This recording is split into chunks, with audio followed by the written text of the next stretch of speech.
actually sent, and the screen just froze the whole screen. But as far as you know, the internet's working.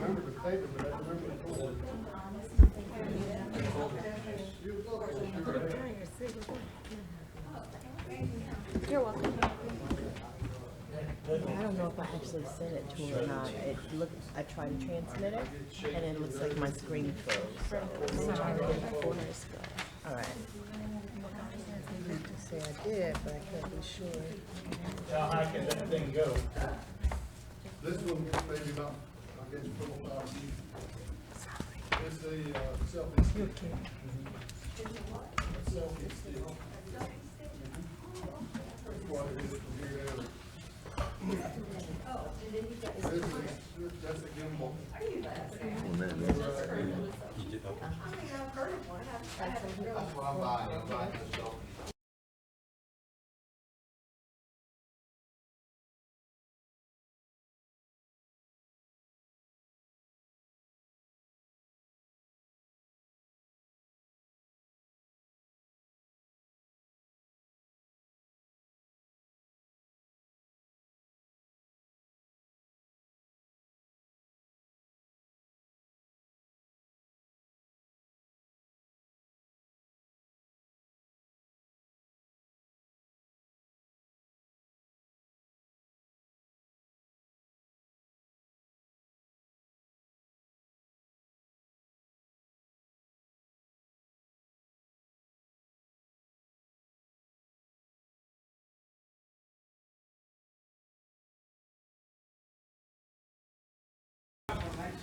Get started. We do have a quorum.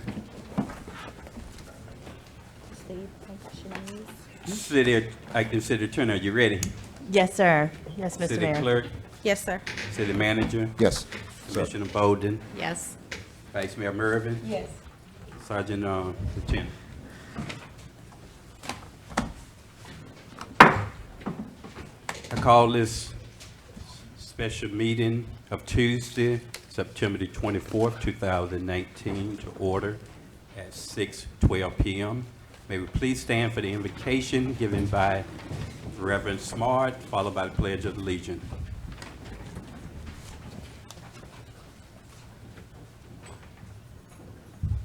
Heavenly Father, as we come together for the good of this city, we ask you to bless our meetings, keep us in knowledge of what's going on, help the citizens to help the council, and bless each and every one of us. And we ask this in your holy name, Father. Amen. Pledge allegiance to the flag of the United States of America and to the republic for which it stands, one nation, under God, indivisible, with liberty and justice for all. Roll call, Madam Clerk. Mayor Babb, Present. Commissioner Bolin, Present. Commissioner Everett, Commissioner Hill, Vice Mayor Mervin, Present. City Manager, Here. Interim City Attorney Mrs. Weeks, Here. and Attorney Crawford, Yes. Here. Sergeant at Arms, and City Clerk is present. Thank you, Madam Clerk. Thank you, Commissioner. Thank you, staff. And thank each of you all for being here today to participate in our special meeting of Tuesday, September the 24th, 2019. This special meeting of the City of Pahokee is being held as a public hearing. And at this time, I'll have our city attorney read the first item of the public hearing agenda. Thank you, Ms. Mayor. Final millage fiscal year 2019/2020, Resolution 2019-42. A resolution of the City Commission of the City of Pahokee, Florida, adopting a final millage for the fiscal year commencing October 1st, 2019 through September 30th, 2020, pursuant to Section 200.065 Florida statutes, computing the rollback rate providing for the adoption of representations, providing instructions to the city manager, providing for an effective date. Thank you, Madam Attorney. City Commissioners, Resolution 2019-42 has been properly read into the minutes. At this time, I have our city manager give a brief description of this particular resolution. Thank you, Mayor, Commission. This is our millage rate for 2019-2020. It's a rollback rate. It's a millage rate of 6.5 per thousand taxable property value here in the city of Pahokee. This is putting you in the proper perspective for taxes to be rendered here in the city of Pahokee for 2019-2020. That supports your budget for 2019-2020. Thank you, City Manager. At this time, I will open the public hearing on Resolution 2018-42, or anyone in the audience wishing to address this particular resolution. Hearing none. Former Mayor Colin Walks. Good evening, Mr. Mayor and City Commission. I was not privy to see the upcoming fiscal year budget, but I do have a question about the fiscal year upcoming budget. And I think maybe the city manager can answer that question for me there. When it comes to capital projects in the city, I would like to know how much money was earmarked in the budget for capital projects in the city.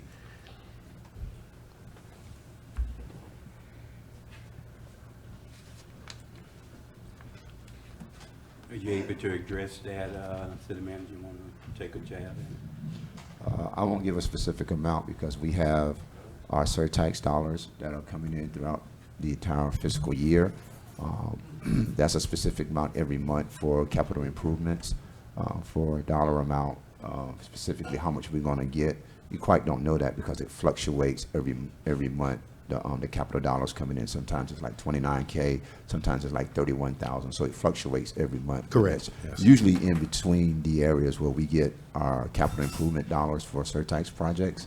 So we don't know specifically how much for the entire year. We can project based on what we got last year, what we're going to receive this year. And so that's really where we at with for as capital improvements. Okay.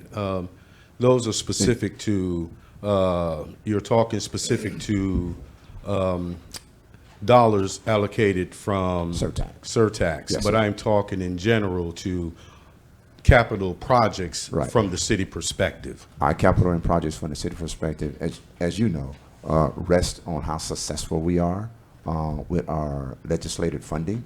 We usually fit all of our capital improvements under legislative funding. And typically, you experience this more so than I have for quite some time, that it depends on how successful we are. You've been here longer than I've been. Well, Yes, sir. it depends on how successful we are in Tallahassee with those infrastructure requests. And how because we have a successful limited- are we for 2019, 2020?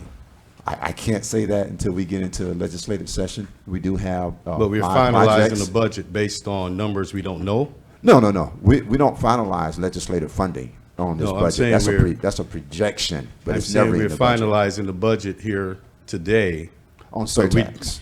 but we do not know the funding that we will receive from the state. No, you never county. know that. You don't know that until till the legislation, session ends. And I give them a minute. I'll give them another minute. Legislation session ends, and how that flushes out, whether you're going to get approved for additional infrastructure or not. However, with our surtax, because you were here when that was passed, that's definitive of what we. No, I wasn't here when that was passed. I opposed the surtax. I was not mayor at the time. Well, when we were having a discussion, you're correct. So we can't project that area of capital improvement, only our surtax dollars, which, as I said, we can project about $29,000 a year for those pre-approved projects that were approved at that time. So it sort of goes on how successful can we be in Tallahassee for those legislative state-funded projects, which we have 5 in the queue, have already been submitted for this year.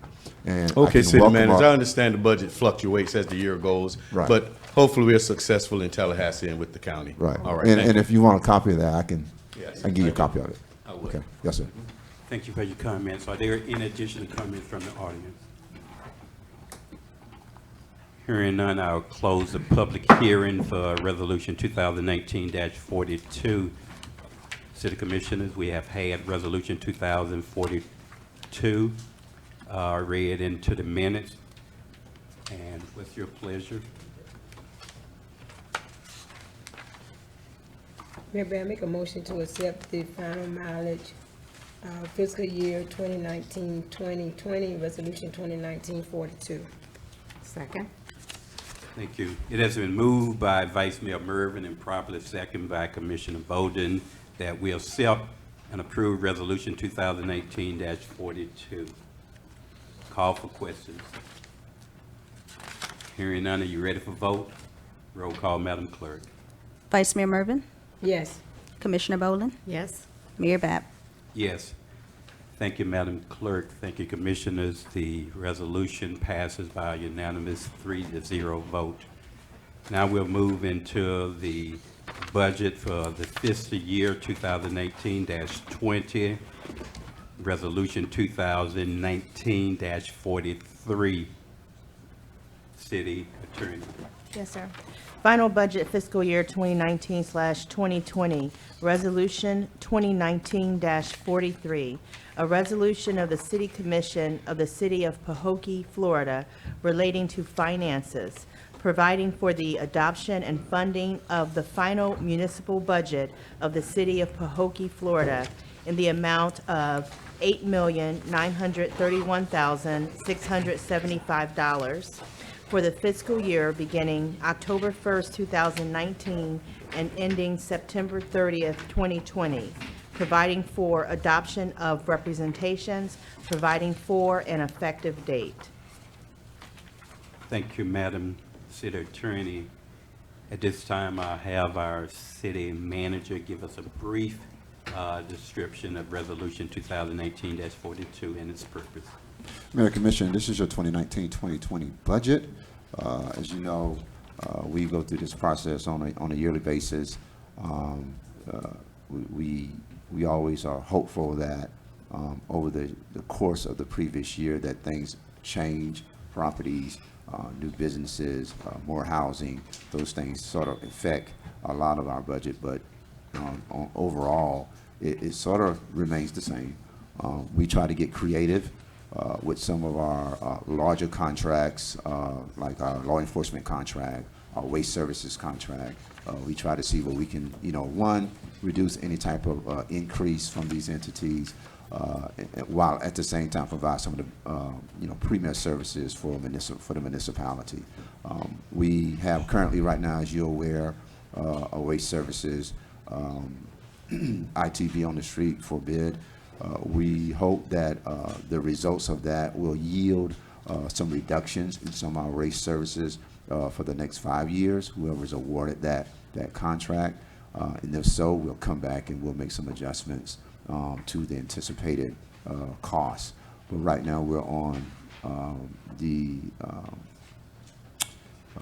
we're with a cost analysis with Waste Management Services, which has provided services here since 2014. So we're hopeful that within there somewhere we'll find some dollars that can be saved for waste services. It's always good to go out competitively for this type of service.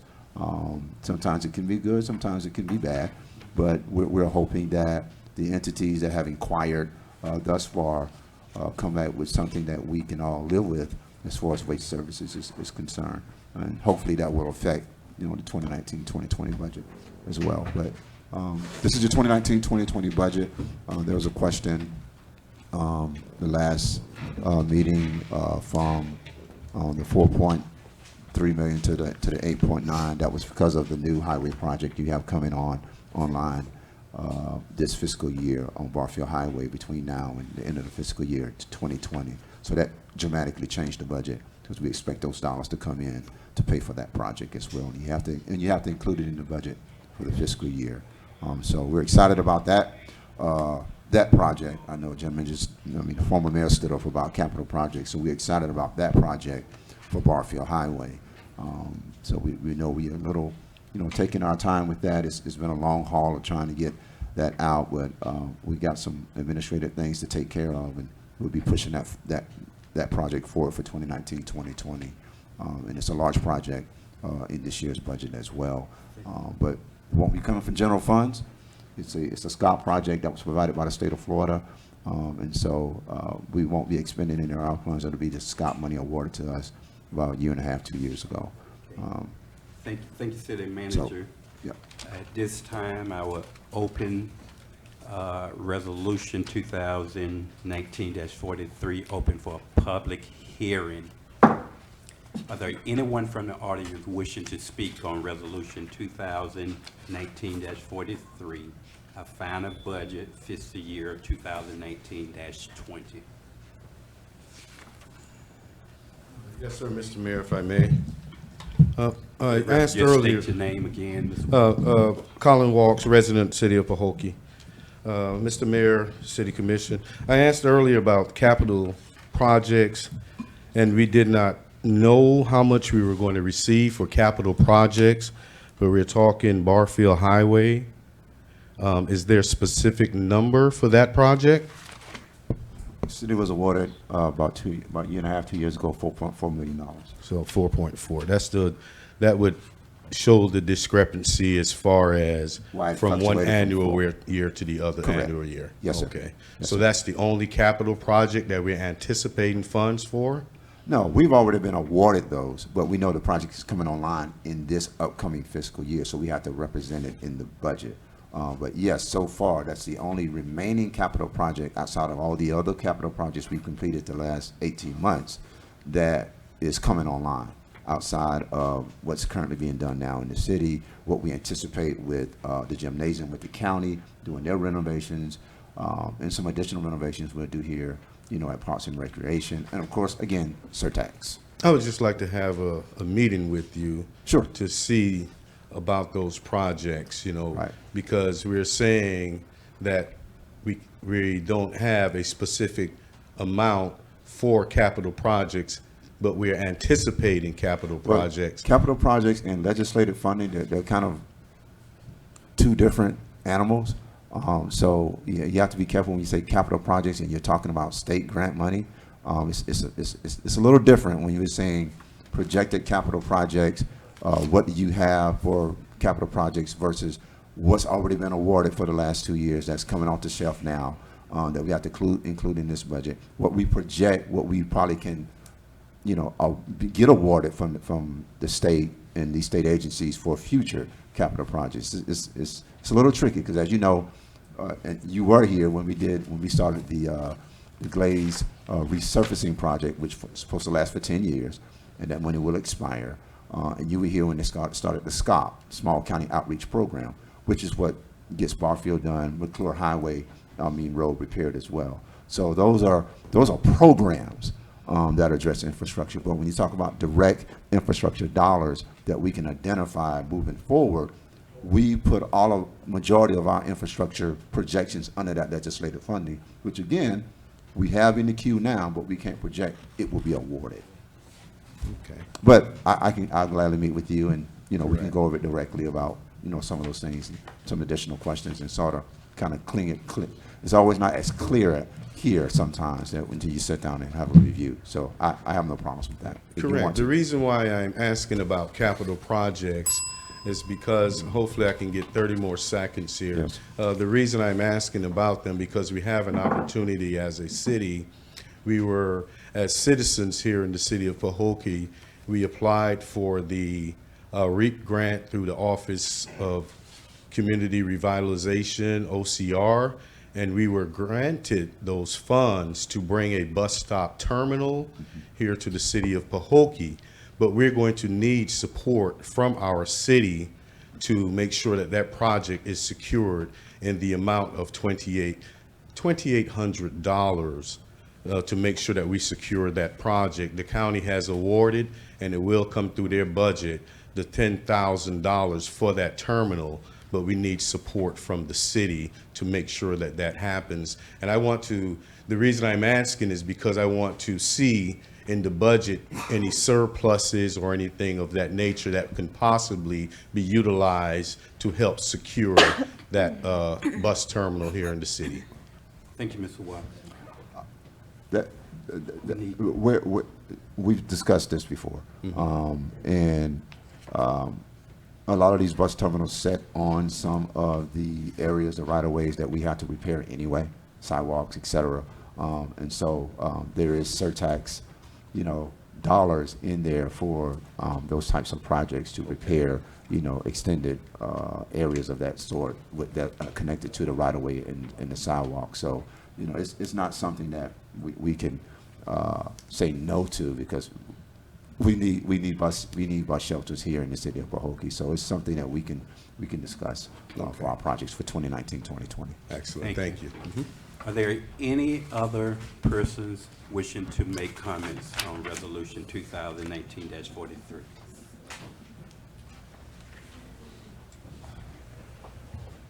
Thank you. Catherine Marvez, 1838 East Main Street, Pahokee, Florida. I'm sorry if I'm asking a repetitive question, or maybe I just don't know the answer. Has the budget been made available for any of citizens to review before this point in time, or is this something that's just available to the commission? No, you can get a copy of the budget. Have you voted to finalize the budget? They'll do that tonight. Okay, Yes, so ma'am. what I'm asking for was the draft made available for the public's review. The draft? The draft, the document that you guys are working on right now to form the completed budget that you're There- going to vote on for tonight. There's no more draft. The drafts for. I'm doing not budget. asking if there's a draft, excuse me. I asked, was it made available to the public for their review while you were working on putting Not your drafts. budget together? Not drafts. That was doing budget workshops. Not Okay. drafts. If you're saying drafts that change all Okay. the time, no, we didn't make drafts available. No, Okay. but we can make it. Forget the word drafts. Okay. The- Yeah. But no, you can have a copy of the budget. Okay, Yes. again, I'm asking, was the working copy that you all were working on made available That's a to the draft. public? When you say working copy, that's a draft. All right, enough of Yeah. what I say and what you say. You clearly, I believe, understand what I'm talking about. Let me see if The- I can just clarify. Yes, The please. copy we have here, city clerk or Yeah. city manager. They can get copies of was that. online? This is I'm available. saying, prior to tonight, was it Could you get a online, copy of or did we pass it out? Or We was don't it- have online to disperse Okay. it, Okay. but we can All hard right. copy it. Then if can you I want it. ask If you, we don't have a way to since- announce it online right now. Since I don't know what is the difference between last year's budget, this year's budget, what the actuals, what the expenditures were, and what the future numbers are in the budgeting, so there's just a couple of things. Is it possible for you to tell me if there have been any management salaries that have been raised without commission input or without citizen input prior to, from last year's budget to this year's, the one that you're about to propose for voting on? You answer that? Yes. We're always projecting a 1 or 2% across the board in departments for increases, and that's representative in the budget. Yes, ma'am. Okay, so nothing has gone above 1 or 2%. Across the entire departments of the entire city. I'm no. asking for each individual, for individual persons. Has any one individual working for their city received in that budget an increase in salary more than the 1 or 2%? No, ma'am. Okay. No, it's across Excuse me. departments. No one has received a 1 or 2% by themselves, not even I. My contract hasn't even been discussed. It's projected, but hasn't been approved. There's a projected $138,000 for you. Right, and that's contractual, meaning when my contract comes up, that can go all the way down to 0%, but that's projected because I'm on contract and my other staff aren't. But I thought when we did the budget that we decided it was going to stay at 118. No, that's just like you just decided you're going to have waste management services for 2019, 2020, but you don't know exactly what you're going to have until that contract is signed for the new 5 years. Same thing with my contract. Same thing. That's So a you'll be projection, negotiating but- your salary Yes, again ma'am. at that time? Yes, ma'am. Okay. Yes, ma'am. So that'll change. And, Time, I'm sorry, time is up on your question. well, I'm sorry. that's okay, I don't need the extra 30 seconds. I'm good. Thank you. I'll be back. Any additional comments from the audience? Hearing none, I close the public hearing on Resolution 2018-43. City Commissioners haven't had Resolution 2018-43 properly read into the minutes, properly overviewed by the city manager. What's your pleasure? And properly having a public hearing, what's your pleasure?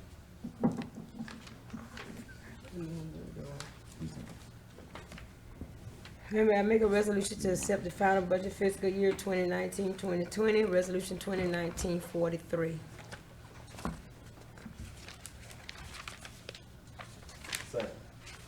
Thank you.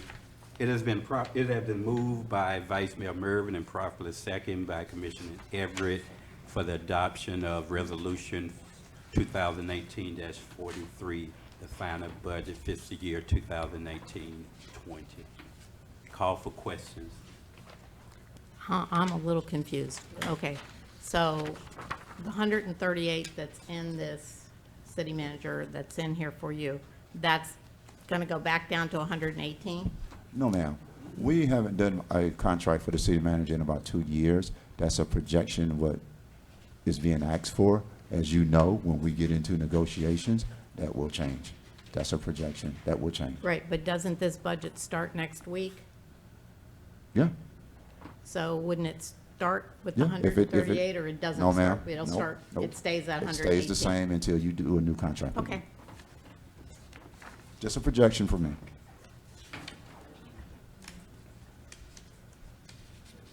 In addition, a question, comments from the city commission. Hearing none, are you ready for vote? Roll call, Madam Clerk. Vice Mayor Mervin, Yes. Commissioner Everett, Yes. Commissioner Boland, Yes? Mayor Bab. Yes. Thank you, Madam Clerk. Thank you, Commissioners. Resolution 2019-43 passes by unanimous vote. That concludes our special meeting. Meeting is now adjourned. We will reconvene in 3 minutes by regular commission.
Manager, City Commission meeting. City Attorney, are you ready at this time? Public service announcement. Yes, sir. PSA. Ordinance number 29, No, I was- I'm sorry. Just stating when you're ready so we can begin the meeting. Just trying to get I'm ready everybody on to the same page. Yes, City- we're on the same page now. Thank you, ma'am. City Clerk, are you ready? Yes, sir. City Manager, Yes, sir. Commissioner Hill, Yes. Commissioner Boland, Yes. Commissioner Everett, Vice Mayor Mervin, Yes. Sergeant at Arms. I call this regular city commission meeting of the city of Pahokee, Tuesday, September the 24th, 2019 at 6:43 to order. May we please stand for the invocation given by Deacon Bobby Coven, followed by the Pledge of Allegiance.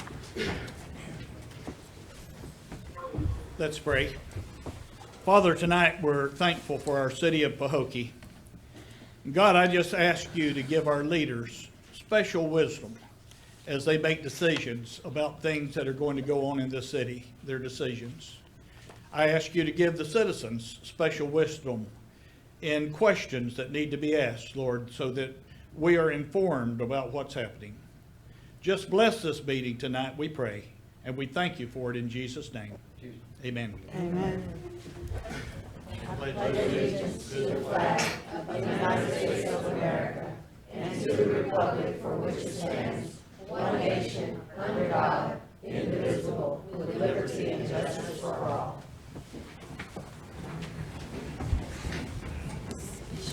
Roll call, Madam Clerk. Mayor Bab. Present. Commissioner Boland. Present? Commissioner Everett. Commissioner Hill. Present. Vice Mayor Mervin. Present. City Manager. Here. Interim City Attorney Mrs. Weeks. Here. Attorney Lisa Crawford. Here. Sergeant at Arms.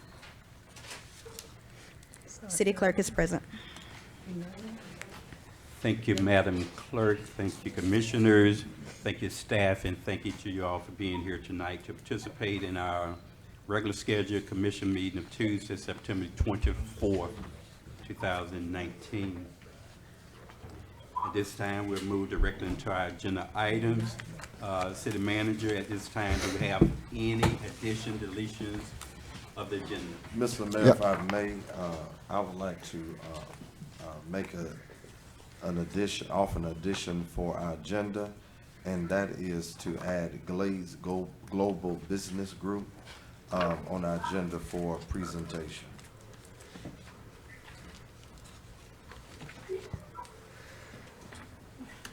Okay, we have a request by Commissioner Everett to add an item on the agenda. I'd like to seek commission approval for the, Mayor, we can do it all at once. You want to do it all at once? okay. Okay. That'll be fine. Okay. Mayor, we have additions, two additions, one ordinance 2019-02. It'll be on first reading. Ordinance 2019-02.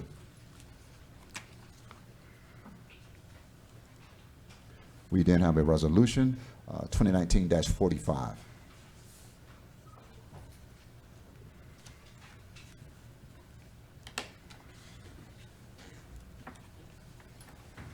Okay. That's it for additions, deletions from the city manager. Thank you. And Commissioner Everett, would you repeat the entity you want added on? Glaze Global Business Group.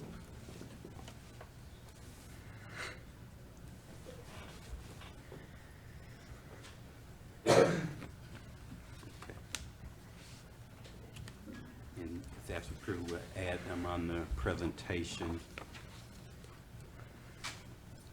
City Commission, haven't heard the three add-ons. I entertain a motion to accept and approve. Mayor Bab, I'd like to make a motion to accept the add-ons, ordinance 2019-02, resolution 2019-45, and Glaze Global Business Group. Second.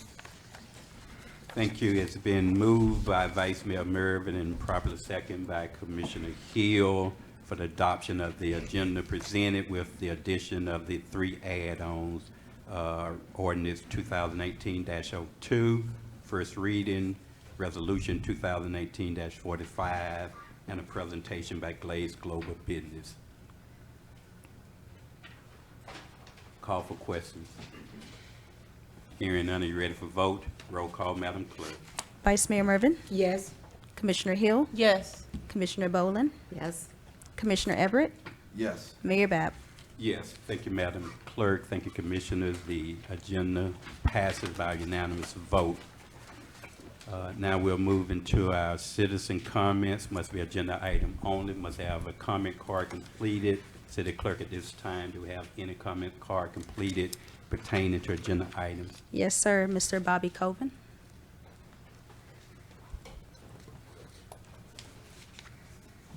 My name is Bobby Colvin, 3096 Bacon Point Road.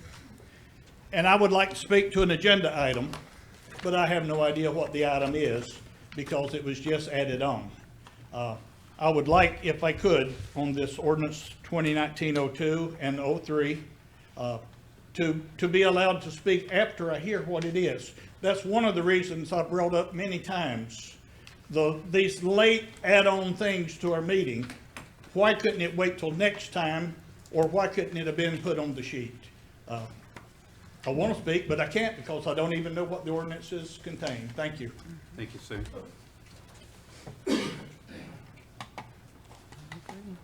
Madam Clerk, are there any additional comments card pertaining to agenda items? No, sir.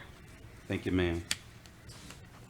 Now we'll move to our public service comments announcements. Also must have a public service comment card completed. At this time, City Clerk, do we have any public service comments? Yes, sir. The first one is Reverend Margaret Smart.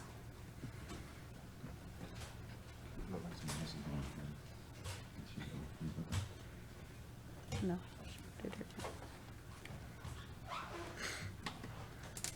Good evening. Margaret Smart, 997 Beckham Point Road. Last meeting, I mentioned the National Take Your Bible to School Day. I wanted to remind the council about that, the commission about that, and let the public know. October the 3rd, next week, is National Take Your Bible to School Day. And I hope that the city will put it out in their emails or whatever they send out. Thank you. Thank you, Reverend Smart.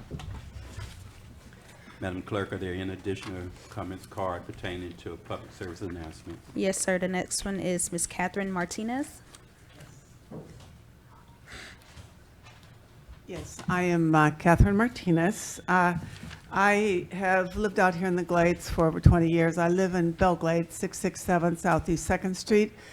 But I've also been a teacher here in Pahokee High School for many, many years, and I still volunteer there. I represent the Coalition of the Baha'i Faith out here in the Glades.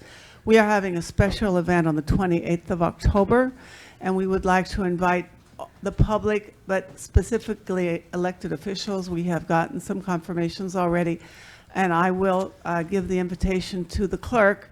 All we ask is that you RSVP because we are going to be getting out gift bags to the people who attend. So I will do that. Now, taking off that hat, putting on another hat, I am also with the League of Women Voters.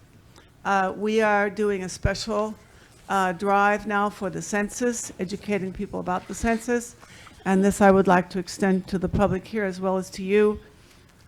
We are willing to come and talk about the census to anyone who would like to educate their their group, whether it's a sorority, fraternity, civic group, church, whatever it is. We are here and at your service, and we are also working on voter registration.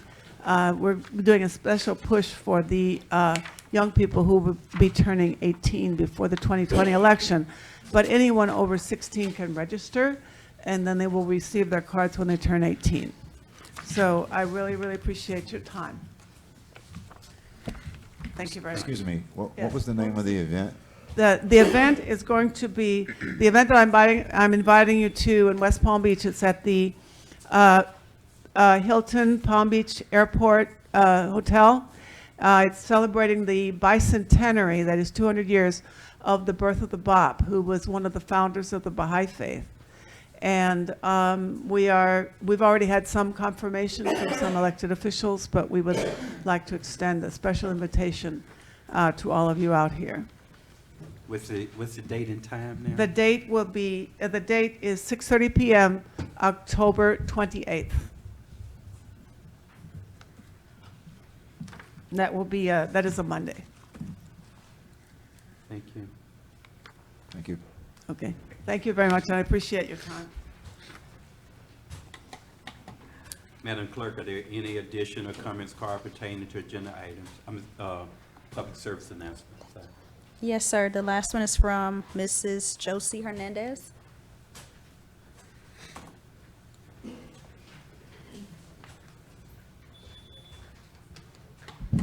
Josefa Josie Hernandez, 2520 Southwest 14 Terrace, Pahokee, Florida, 33476. Good afternoon, everybody. Good afternoon. There's three things. One thing, first one is tomorrow we have a wellness fair at Pahokee Elementary from 5 to 6:30. And I would like to extend the invitation to all of you all. It's not just if you have parents, if you have children there, it's for the public. And there's going to be several people speaking in blood pressure, free screenings, breast cancer. We're trying to also do a yoga, a dance class around here, and a Zumba class. And that's the first thing. Second thing, I would like to invite you all to, me with Fanny Jackson. She's brand new to the Glades area. She's the breast cancer navigator for the Glades area, and she's stationed in Lakeside. And together we're trying to develop and do, have enough representatives so that we can do the walk for the Susan Coleman Walk in West Palm Beach that will be held in October. And I would like Pahokee to be represented. And I'm here to extend the invitation that if you're interested to do the walk with me, you know, get in contact with me so that we can get together and do this walk. And I would think it would be nice that we represent Pahokee. And that's my invitation to you all. Our next meeting, I'll give you a flyer of the exact date. And that way, if you're interested, so that we can all be there in West Palm Beach. And the last thing is that Sharon and Bobby were the chosen people to represent Pahokee for the senior Tri-City proms. And they representative at the Glades Central Parade that was held last week. And they will be also we will have also a float on October 18th for our homecoming Pahokee parade. And they will be also included in that parade. So I just wanted to let you all know that Belglade and South Bay are also coming to the Pahokee parade on that date. And that'll be it, and y'all have a good day. Thank you. Thank you.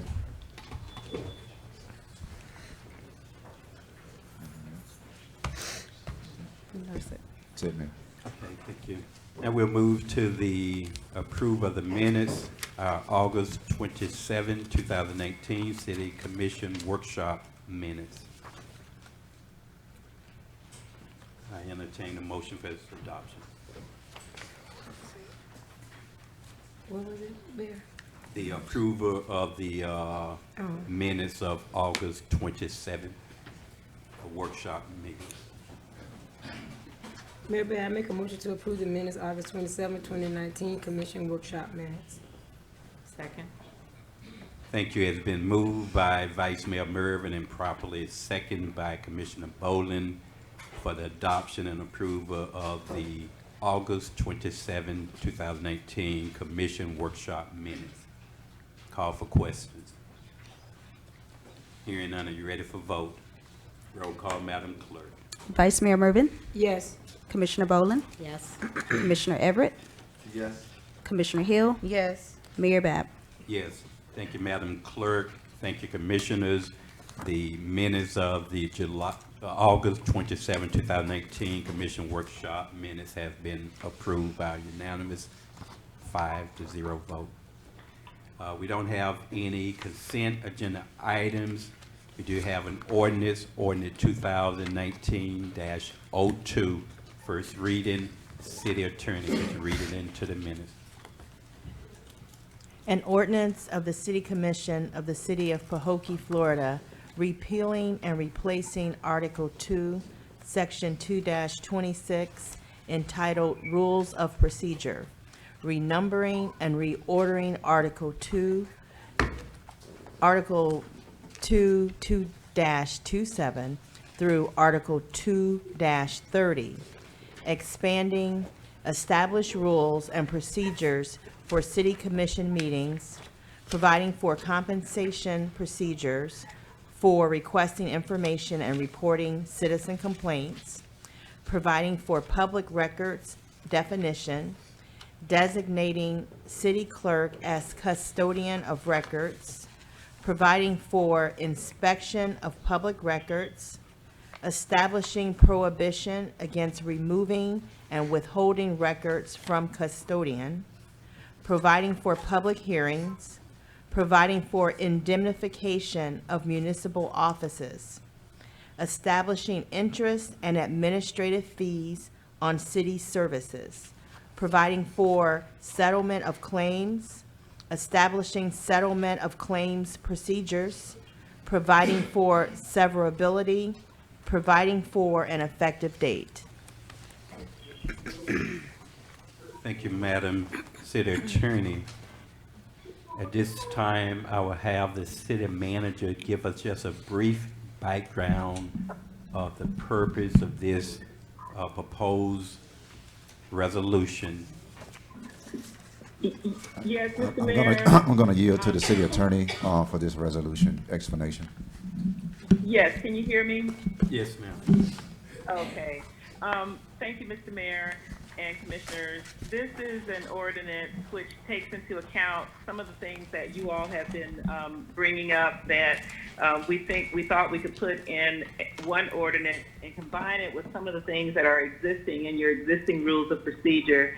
This ordinance specifically, it deals with, well, it first of all renumbers and establishes the order of your rules of procedure, which you have existing, and it incorporates some other things that I did not see existing. For instance, I didn't see where there was anything specifically designating the city clerk as the public records custodian, and of course the laws change, and it requires that the city clerk, there's notice of it, that you know who that person is, that it's displayed in some visible area of your, of your lobby, which I'm sure you do, that part, and other things. So also, I didn't see anything about the actual issues regarding, custodian records issues that you see in other cities, and so I incorporated that, where if there are documents and things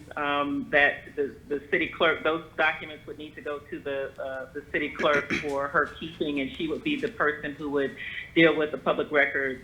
Also, it would slightly revise the order of your meetings in terms of doing business more efficiently, which would allow for public comment, but everything to be combined at one time, so you operate like other cities, and you would have a specific area on the agenda for the public to speak, but not necessarily about agenda items or anything else. They could come up and speak about any item they'd like to for the same period of time that they speak currently. There are other issues regarding allowing determining how decorum should be established, and that everyone is supposed to conduct themselves with dignity, including the public as well as the commissioners toward each other. I did not see where there were, clear issues in your current code which would establish those things, and so it is clear. It also talks about the duties and responsibilities, which you did have some things, but this expands upon the duties of the mayor as the presiding officer. And these, again, are things that other cities have in their rules of procedure. And so we will be making these things sort of consistent with things that you see in rules of procedures. It also talked about one of the things that's come up from the commissioners was having a specific time that meetings ended so that you wouldn't go well into the night with your meetings. And so this would actually have the commission meeting beginning not later than 6:30 and ending not later than 9, which, or, you know, you all could obviously change that or amend it so that you have some flexibility there, but at least you would have some rules which dealt with it, because that issue has come up several times from the mayor and commissioners regarding going late into the night on your meetings. It also deals with citizen rights and in terms of the right to be heard and who to deal with and the manner that issues are to be heard. So those issues are dealt with. You had some language regarding special meetings, and that language is pretty much consistent with what you had previously. It incorporates the same issues regarding compensation that you had previously. That language is just folded in one area so that it's in the, you know, in one area and consistent. Also, it deals with absences from meetings, and you all had that language again existing, and so that was just incorporated in the regular language. It also deals with attendance by phone, which you had that existing already, and that was just incorporated here. It reorders your order of business, so you can see under, I think it's section 4 of the proposed ordinance, which talks about how you, and it's pretty much similar to what you have existing, with the exception of just a few things. For instance, on future agenda items, after you all would decide, and if it gets 3 votes, that would come up on the very next agenda as a future agenda item. And then you would have for the good of the order at the end, those being just community events and feel-good events, so that you have something that's kind of uplifting at the end of your agenda, and you're not sort of starting a new meeting at the end with, you know, basically regurgitating some things that you may have had on your agenda before, which extends your meeting unnecessarily. And so it has, you know, just I think a nice order of business that would probably work a little bit better for you all. In terms of the votes required, it will be the same, and that is specifically stated in the ordinance. It would, of course, take 3 votes to pass anything, so none of that changes. And I think if you take a look at it, there are just common sense kind of things. It's not anything, and there are certain definitions that are set forth so that people understand what indemnification means, and that you know, and things like that, so that language would be clear. Those are the highlights. Other than, I will say there's some settlement language that allows for things to be dealt with in terms of how you know, if there is and this I kind of debated about, and if it's too much, you can certainly take it out. But it would give some. Let me try to find it. I'm looking. I apologize. I'm looking on my phone and trying to get to it. But anyway, there's some language at the end which deals with settlement of claims for, you know, administrative things, for instances where municipal property has been damaged or municipal employees have been injured due to actions of third parties.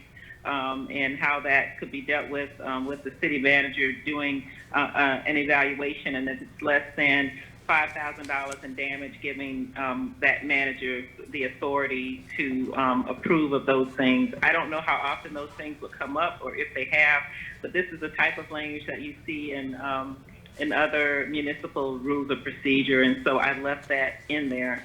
But those are the highlights, and you know, certainly it's open for discussion and change, and however you all thought would work best for the city of Pahokee. But what I have been doing is just taking notes of things that I either haven't seen or things that you said, and incorporating those things into this one document that will give you some guidance on rules that may help the meeting operate better. Thank you. Thank you, City Attorney. I know we'll get a chance to ask some additional questions. This is not going to be passed in one night, one commission meeting. This is the first hearing on this particular item. So we'll go through the procedure for us having a motion for the acceptance and a second, then we can go into some discussion prior to passing or rejecting. So at this time, I would entertain a motion for the adoption of this ordinance. Mr. Mayor, I'd like to offer a motion that we accept ordinance 2019-2 for discussion and consideration. A second. Thank you. It has been moved by Commissioner Everett and properly second by Commissioner Hill for the adoption of ordinance, resolution 2019-44. Ordinance. So ordinance 29-02. I'm out of it. I see several notes over there. Ordinance, Mayor. Ordinance 2019-02, sorry. We have a motion and a second on the floor. Call for questions. Yeah, I have a couple. Can I ask, why are we going from a couple of pages in the ordinances I looked up? This is covered in a couple of pages to 13 pages that we got handed yesterday. I don't know why we need 13 pages more of stuff, and I certainly don't know why we would put it on the agenda tonight when there's a lot in here that, I'll just give you an example. Members of the City Commission shall not individually act without the support of the City Commission. What does that mean? Does that mean we can't do anything by ourselves? We can't meet with constituents? We can't have our own programs? No, if I may, Mr. Mayor? Yes, ma'am.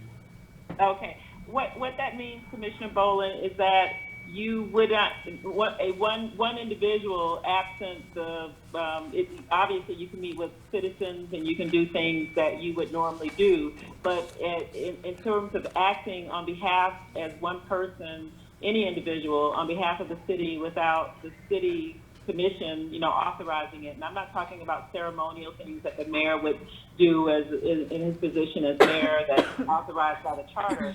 But to take specific action as an individual commissioner, you couldn't go out and and represent yourself as holding yourself out as representing, which you can't really do anyway. I mean, it just makes it clear the things that you really can't do anyway.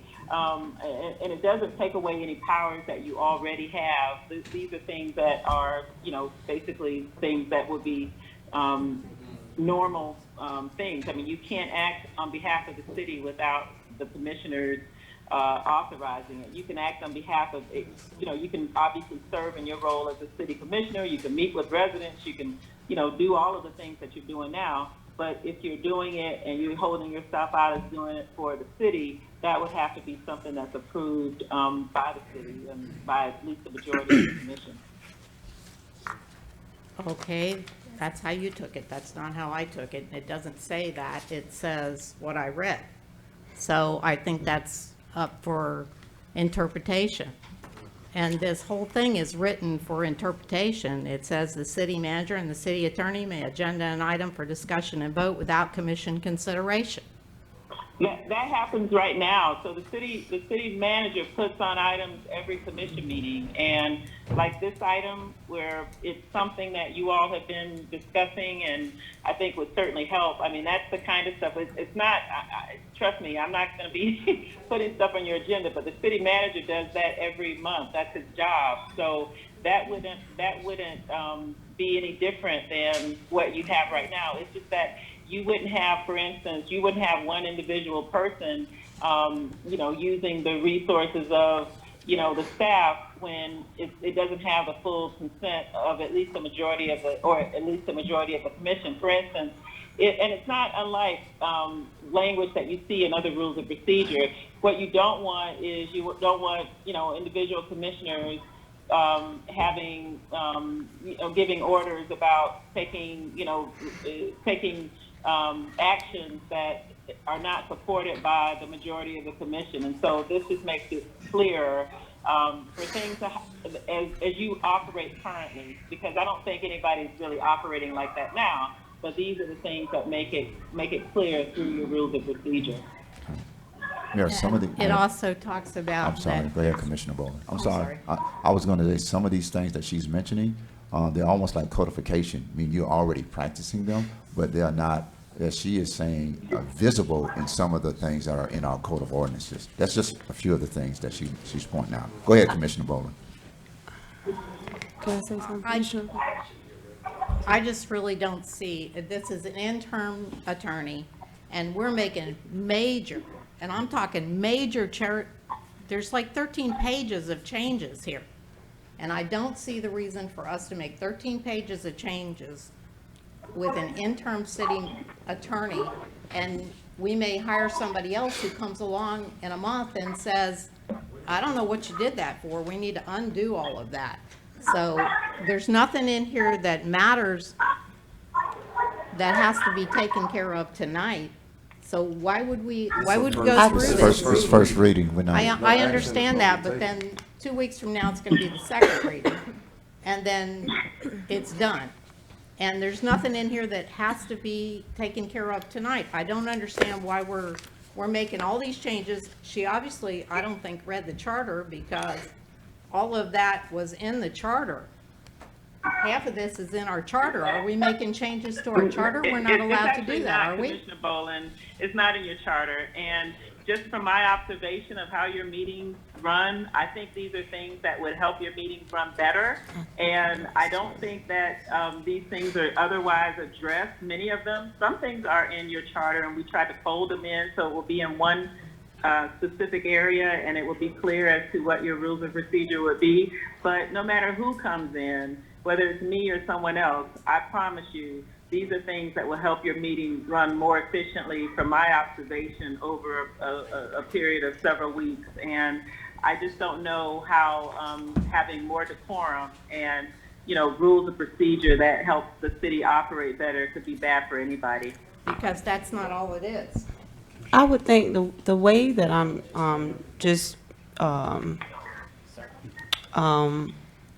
how can I say it? Haven't even being that I've read it or anything. I think that I'm assuming that it gives us a lot more detailed order. I don't think it would hurt. However, I think we still need to sit down, and this is the first reading, so it's not.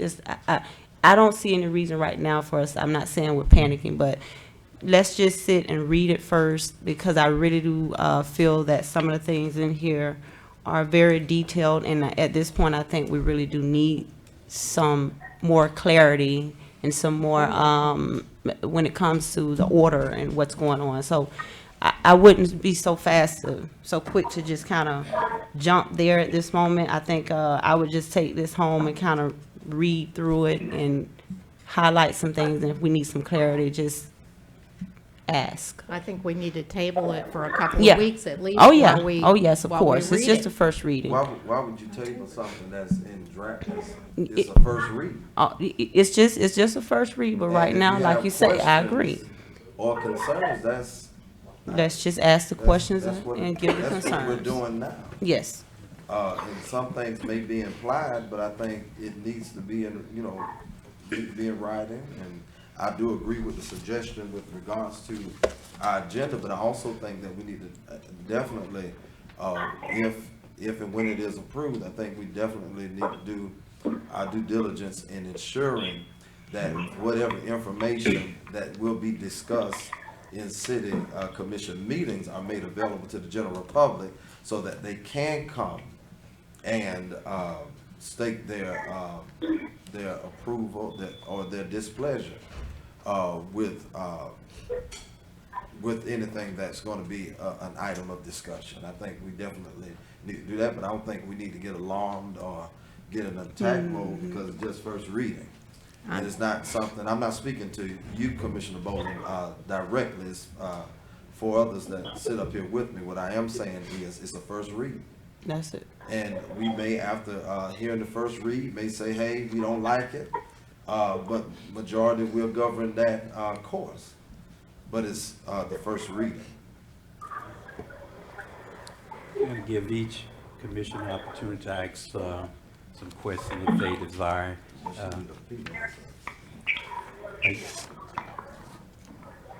didn't mean to whisper. Did you have any additional question, Commissioner? Are you talking? I'm not sure what's going on. You're not. Okay, I'm sorry. In additional question, Commissioner Everett? No. Vice Mayor Merriman? Mayor, you know, when I received the packet, I know there's a lot of cities that is going this route, and they call it like a civil entity of how your commission meetings have been ran. And so I think it's like, we say it's a first reading, let's read over the packet, let's, you know, we can always take out and add what needs to be done, so I don't see no harm in, because I think it's some of the stuff in here is much needed in our commission meeting. I can concur on that. Also, I wanted to ask the city attorney a question. I know when we have 3 commissioners, we have established a quorum. In the event that we only have 3, that's official a quorum, but do that now have to be a unanimous vote for everything to pass in that particular meeting, just as an example? Well, what you could do, I would say yes, because, well, a quorum actually of 3 would be 2, but what you could do is you could even address that issue in your rules of procedure. Okay. But technically, you know, a quorum for 3 would be 2. So, or at least a vote, having an affirmative vote. You have to have 3 for a quorum, but you could have 2 commissioners who are present pass, you know, an issue because you have 3 as your quorum. So under those circumstances, it would be 2 people that would be necessary to pass the item. Okay, thank you. Just needed that clarification because I really wanted to make sure that we can conduct business with 3 commissioners present. Thank you. In addition, question, Commissioner Hill. Okay, hearing none, we have a motion and a second on first reading. No additional question. Are you ready for a vote? Again, this is first reading. Have an opportunity at our next commission meeting to kind of tweak this as much as we would like.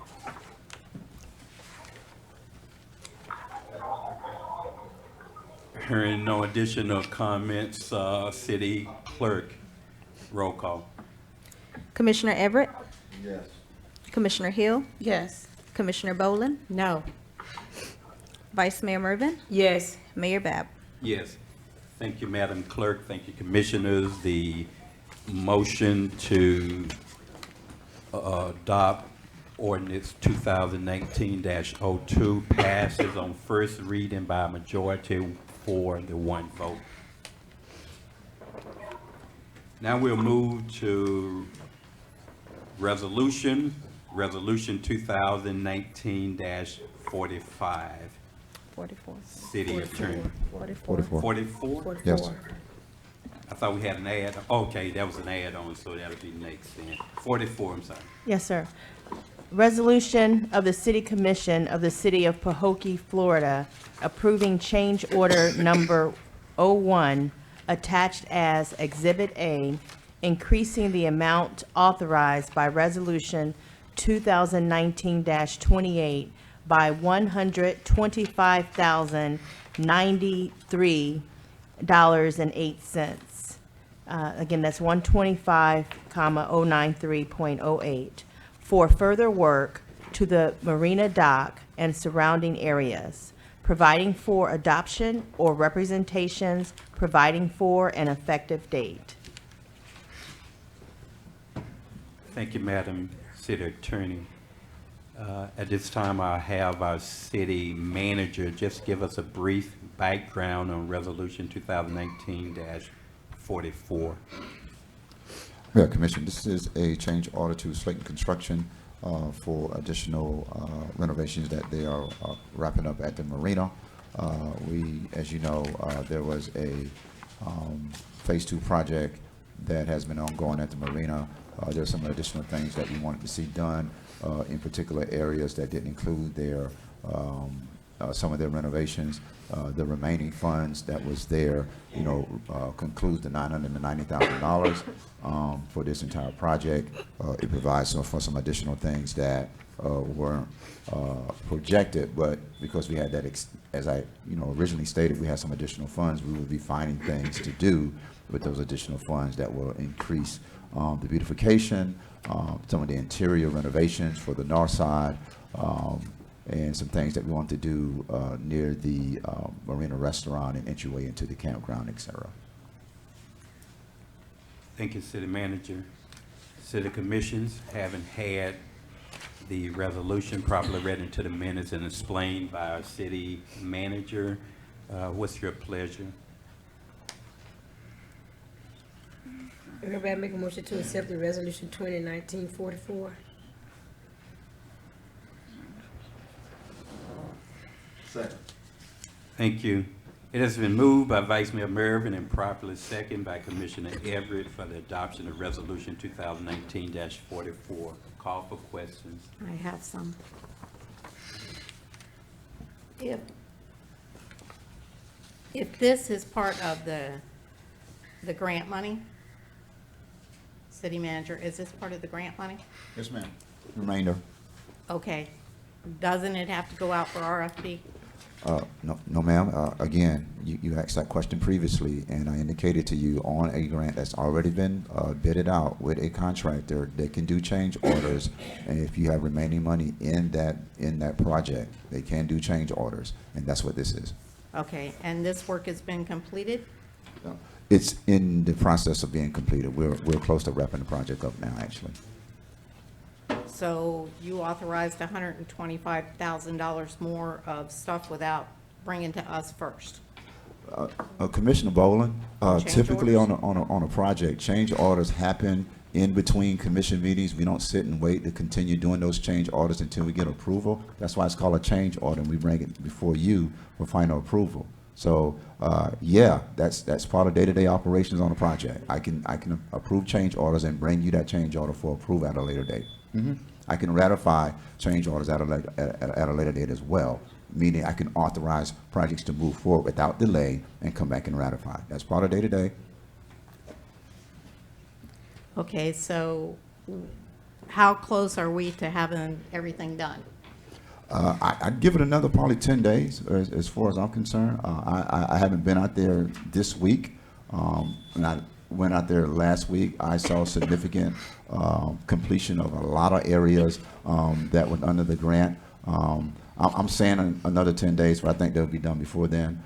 It's just, some of the weather delays came into play as well, but, I'd give another 10 days at most before they start all their final cleanup. And they're doing a lot of the cleanup now, removal of things putting back some things how they found it, like they had to remove a lot of the grass for the sewer line. So they're putting those final pieces of beautification in place now, along with some interior renovations that we wanted to see on the north side. But this wraps up this grant. The water lines that we asked to have go down through the campground are all complete, all the way down to 115 down there? I haven't seen as of today whether they are completed that or not. I know there was some vandalism in some areas when they were running lines, and they had to stop for repairs and replace the vandalized lines. But I would have to get more clarity from the director. But I haven't been out there the last 48 hours to 72 hours. So we're going to pay them and stuff is not done yet? No, they haven't been. No, you've approved this change order, but they haven't been paid yet.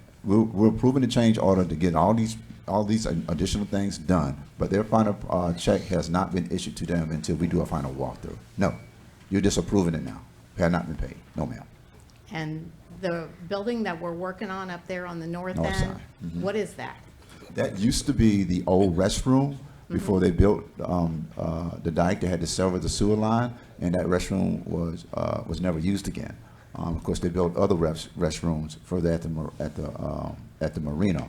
What I wanted to do with the building is, because we already got a new restroom on the north side, is use it for something different, like bicycle rentals, memorabilia, maybe a bait and tackle shop. We just don't know what we want to do with the building yet, but we had the funds to renovate it. It's very nice inside. They've done an outstanding job. They're now working on the electrical power. They put all the windows in. We have to make a decision now, you know, what we want to utilize it as. It could be an office, it could be anything out there on the marina, but, you know. Does it have a bathroom in it? No restroom in that particular building. It's actually, what we did was, it was a male and female restroom, and what we did is we cut out the wall in the middle and made an arch, so you can go from one room to the next. So it's one big building now, but you have an archway within the walls where you can go from one side to the next. And again, we're still sort of hypothesizing what we want this building to be. We can go in many directions of what we wanted to eventually have inside of it. But right now, we just want to make sure it was renovated, it was clean, it was protected from the elements, it has electricity. And be mindful, this building has been probably dormant, I don't know what, 15, 20 years or more since someone has ever been inside that building. So now it's going to be operable for any type of use that we want. Okay, I have a couple more questions, then I'm done. The septic tank that was put into that building and then taken out, that's not on the change order. Did we pay them to do that? I'm not aware of a septic tank. I'm aware of sewer lines and water lines. I have pictures of them taking the septic tank out. I'm not aware of that being in this change order. That's what I'm telling you. I'm not aware of that. I wasn't out there.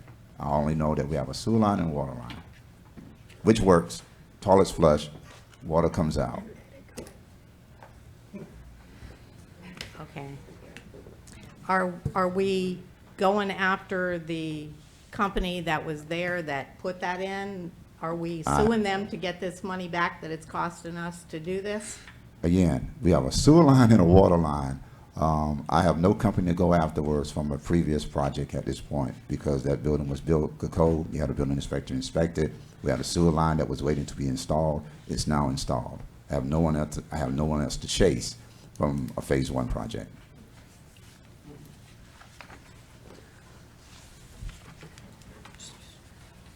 Thank you, Commissioner Bowden. Any additional questions? Hearing none, are you ready for a vote? Roll call, Madam Clerk. Vice Mayor Mervin, Yes.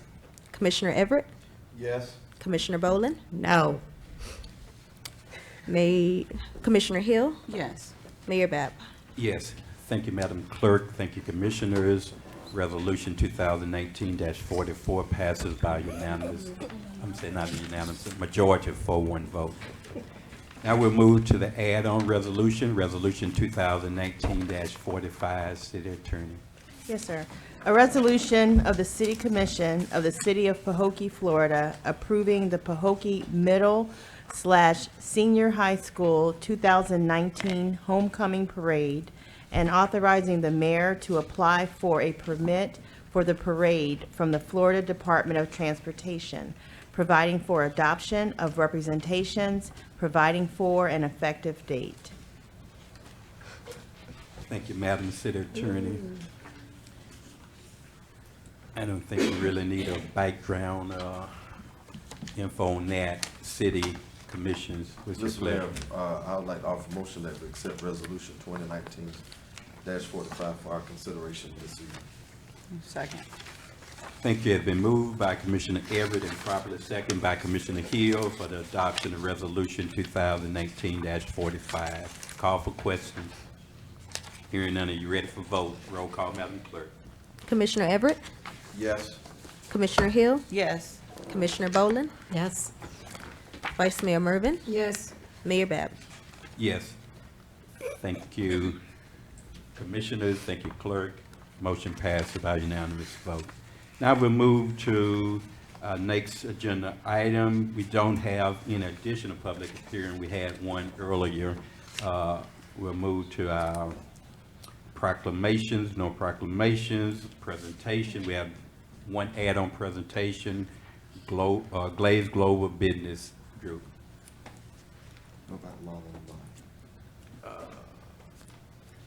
Can you do one in a month first? 'Cause that might take you a while.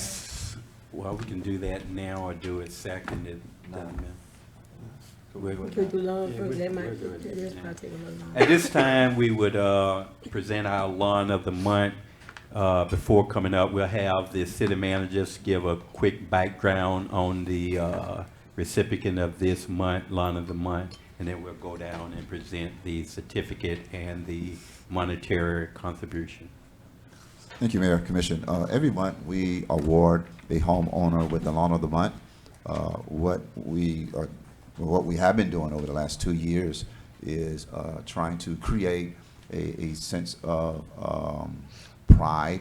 And I think we didn't need this award to create that. It was already here in the city of Pahokee. But we wanted to award homeowners that go that extra mile to take care of their lawns and maintain their homes externally, because we know that it raises property values. It gets a sense of competition among neighbors, and it's a good thing for the community when you can put that sign in your yard and say, "Hey, I'm the lawn of the month," and make other neighbors jealous. We've been doing this for about 2 years. Mayor, we have so many homes. Sometimes I think we may need 2 of these per month, but we only can choose 1 for this award on a monthly basis. And so this is just something to bring out that inner spirit of community here in Pahokee and provide homeowners a little reward for all of their hard work in taking care of their lawns throughout the year. May subside a little bit because we're going into those seasonal months, and so the grass changes a little bit somewhat in this area, but we'll still be giving out the lawn of the month regardless throughout those lean months that we consider the fall months here in South Florida. So the winners for this month and the pictures are on the screen here. The winners for this month is Antonio and Rosa Resendez. Did I say that right? Where are they? Okay. Yes. And if you would just join us down in the commission, if you would.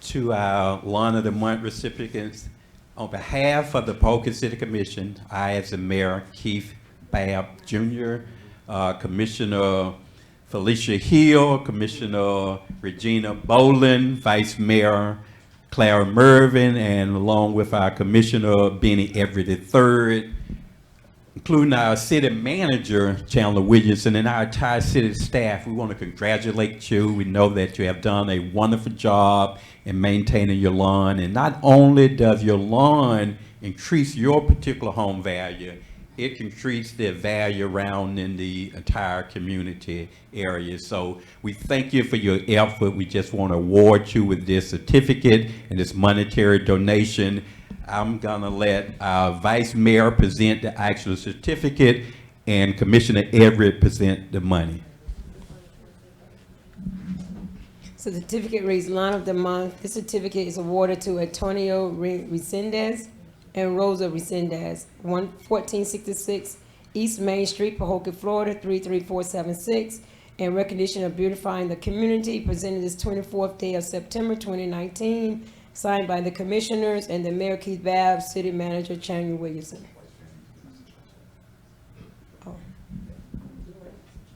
Okay, yeah, you want to read it, translate it to me? Yeah. Just read it to them. Here, aquí está papel de Lawn of the Month, the certificate Lawn of the Month. Aquí está en recognition of beautifying the community.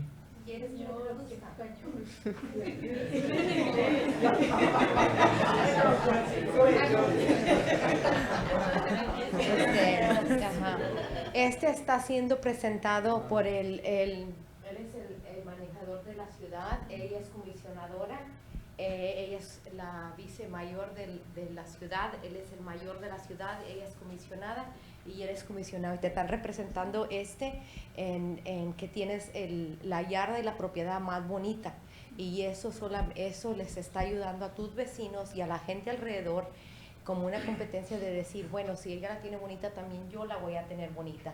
Y también te hace el valor de tu casa mejor.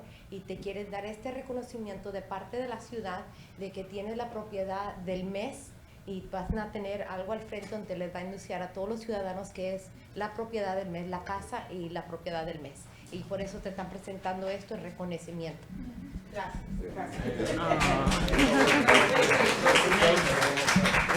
We want to make sure they spend this money in Pahokee. So you're interpreting what the commissioner meant. Okay. Te están representando este dinero también por este honor y quieren que lo gastes en la ciudad, ¿ok?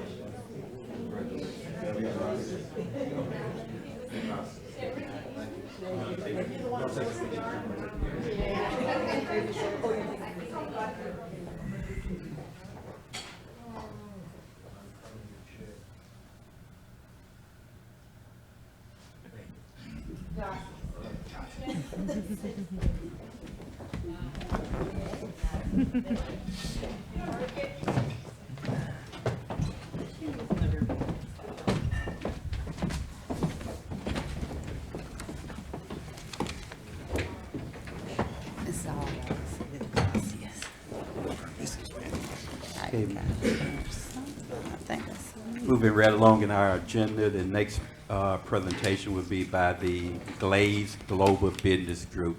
Ms. Morris. Good evening. Good evening. Thank you. One of the reasons we want to come and do another presentation and to be updated as far as the status on the property out there. At this point, we have not been updated as we was told we would be, even to the point of the survey having been completed or whatever the case may be, because as you already know, we have been approved for the excuse me, as far as getting the property taken care of by the Brownfield. So could you give us an update? I have an update in my city manager report tonight for you on the 35 acres. If you can wait for it, please. It's good news. Most definitely will, and we appreciate that. Yes, sir. But also at this time, I would like to know from the diocese as far as we understand other people interested in the property, that's called life. But the question I have before you as individuals, who is against housing in the community as far as that project is concerned? I guess I'm speaking to the lights again. Individually. Come on now, Mr. Mr. Mark, you know, you can't really direct questions like that to the commission either. Why not? Well, that's actually, if you Robert Rules of Order, you're not supposed to do that, Mr. Morris. Let's just go. But go ahead with the Okay. presentation. Let's go. Go ahead. All right, good evening, everyone. Yeah. Good evening. Good evening. As we stated the last time we were here, we have made, I guess, some tremendous strides in looking forward to bringing something new, something to date on this property. We stated in our first time we presented that all of the models, they were only there, and the models that we would be building would be like models to those. But we stated also that that was not our final design. We have gone throughout the community, and we've spoken with our residents of Pahokee. We've done it by Facebook and some other means. And everybody's concerned about jobs. They're concerned about bringing revenue into the city. The homes would do that. But we also went back to the drawing board and spoke with some of our designers on townhomes, looking to also bring something similar to what you have in Palm Beach Gardens.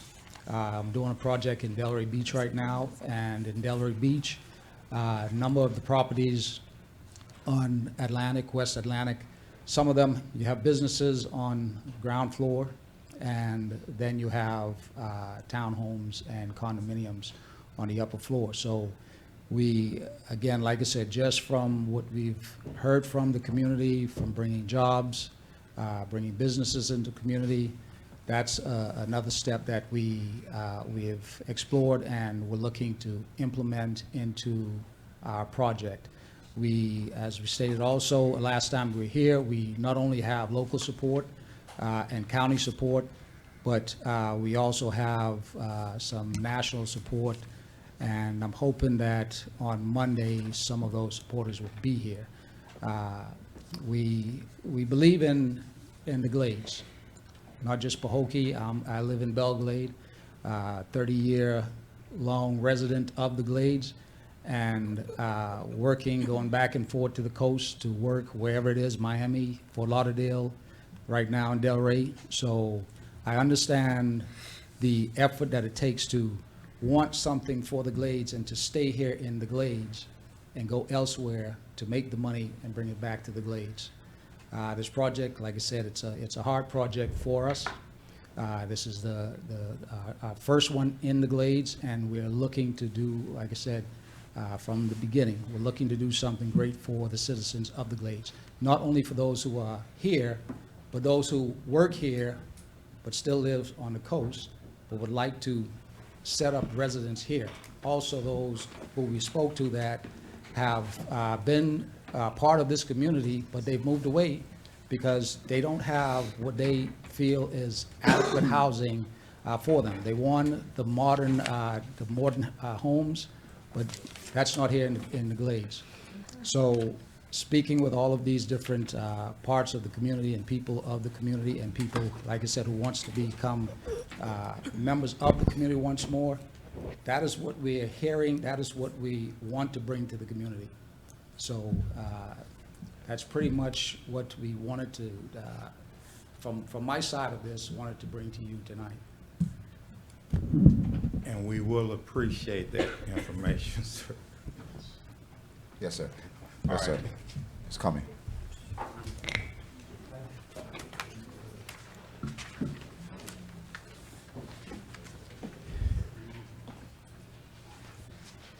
Okay, next up is the mayor's report. I'll be hosting the Pahokee Elementary second graders on Thursday of this week here at the City Chamber. We're gonna have a mock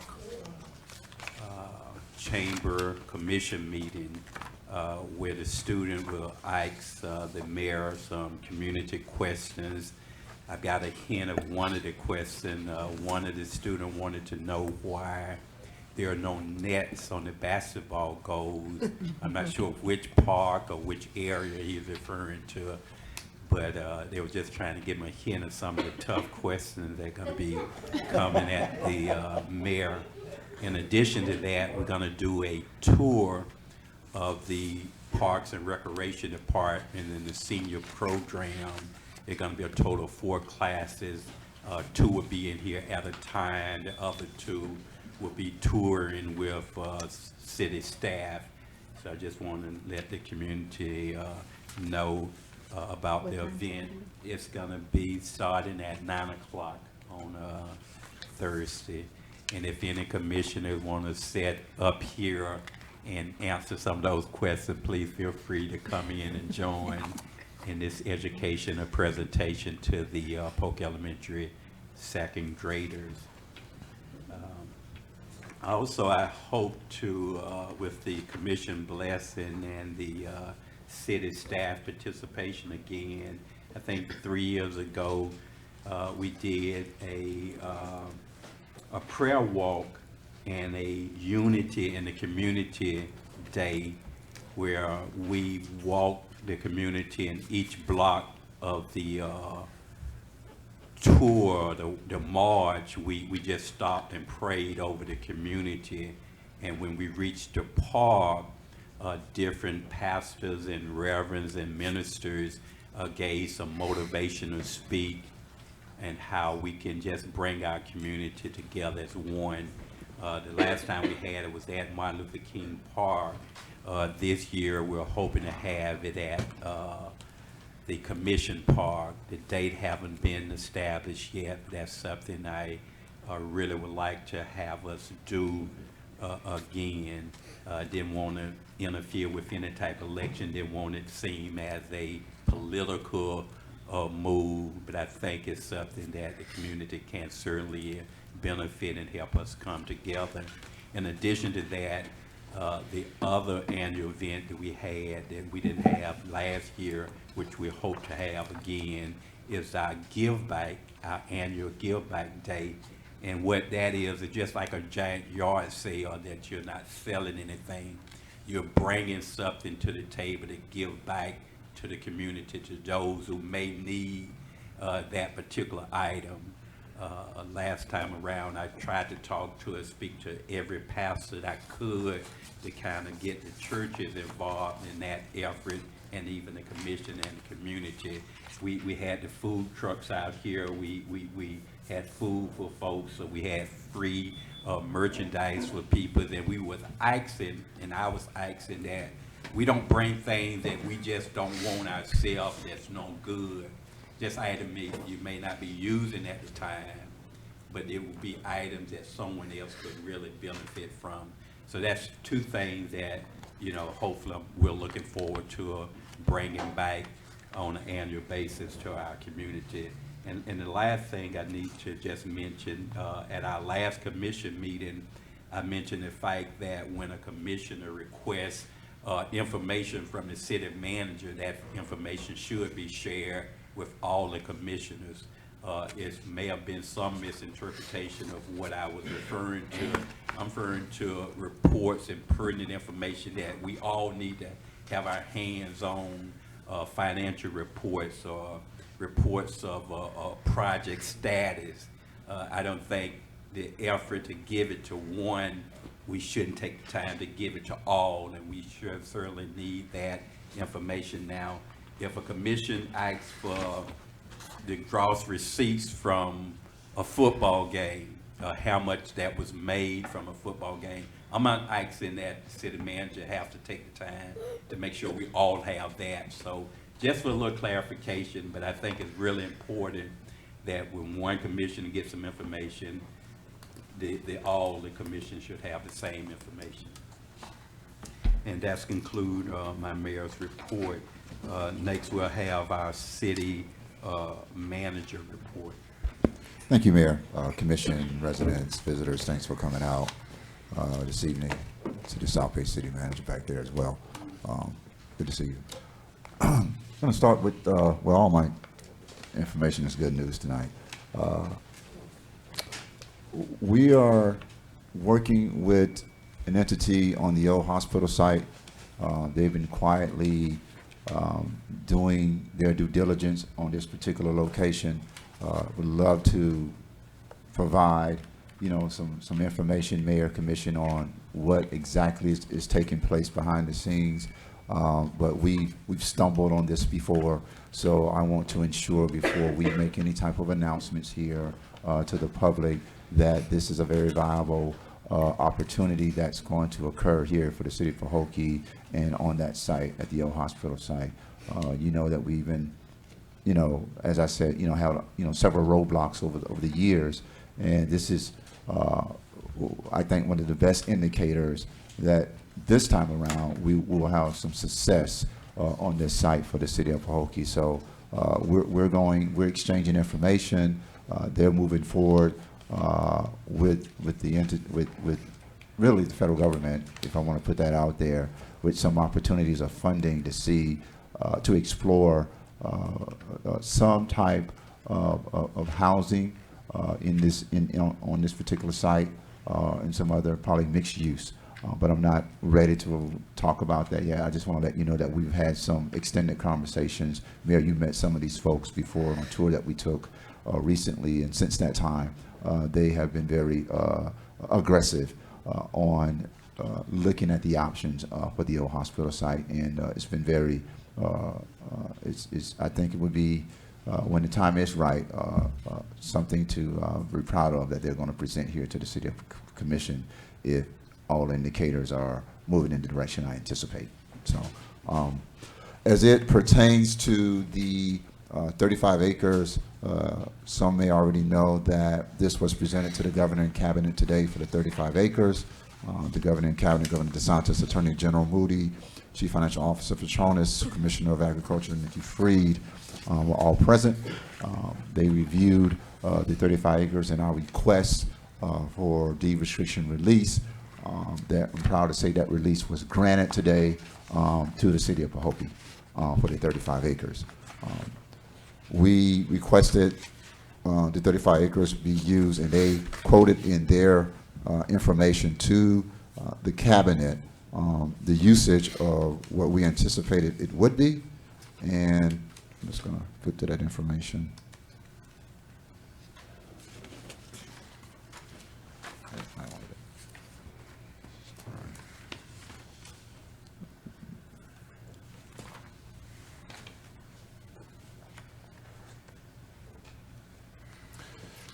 Current city is requesting partial release of restriction and revert over approximately 34.5 acres to allow opportunities for, and they listed these, economic development such as workforce housing, affordable housing, or public-private partnership. And that's how they awarded the deed restriction release to the City of Pahokee in those categories.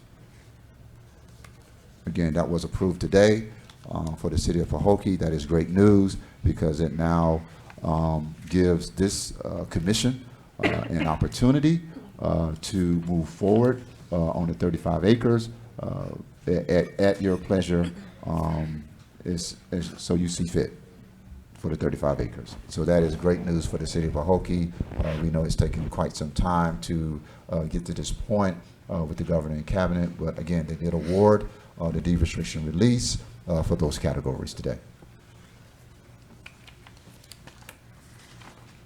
Any questions about this particular announcement?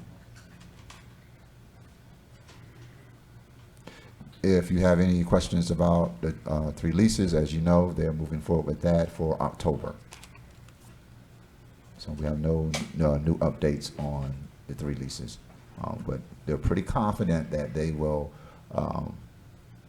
hear those at that cabinet meeting in October. Has appraisal on that been completed? Have not received the appraisal as of yet. And I reached out to Division of State Lands and I said, as soon as you receive that, we would like to have it as well for our records for that particular part of the marina.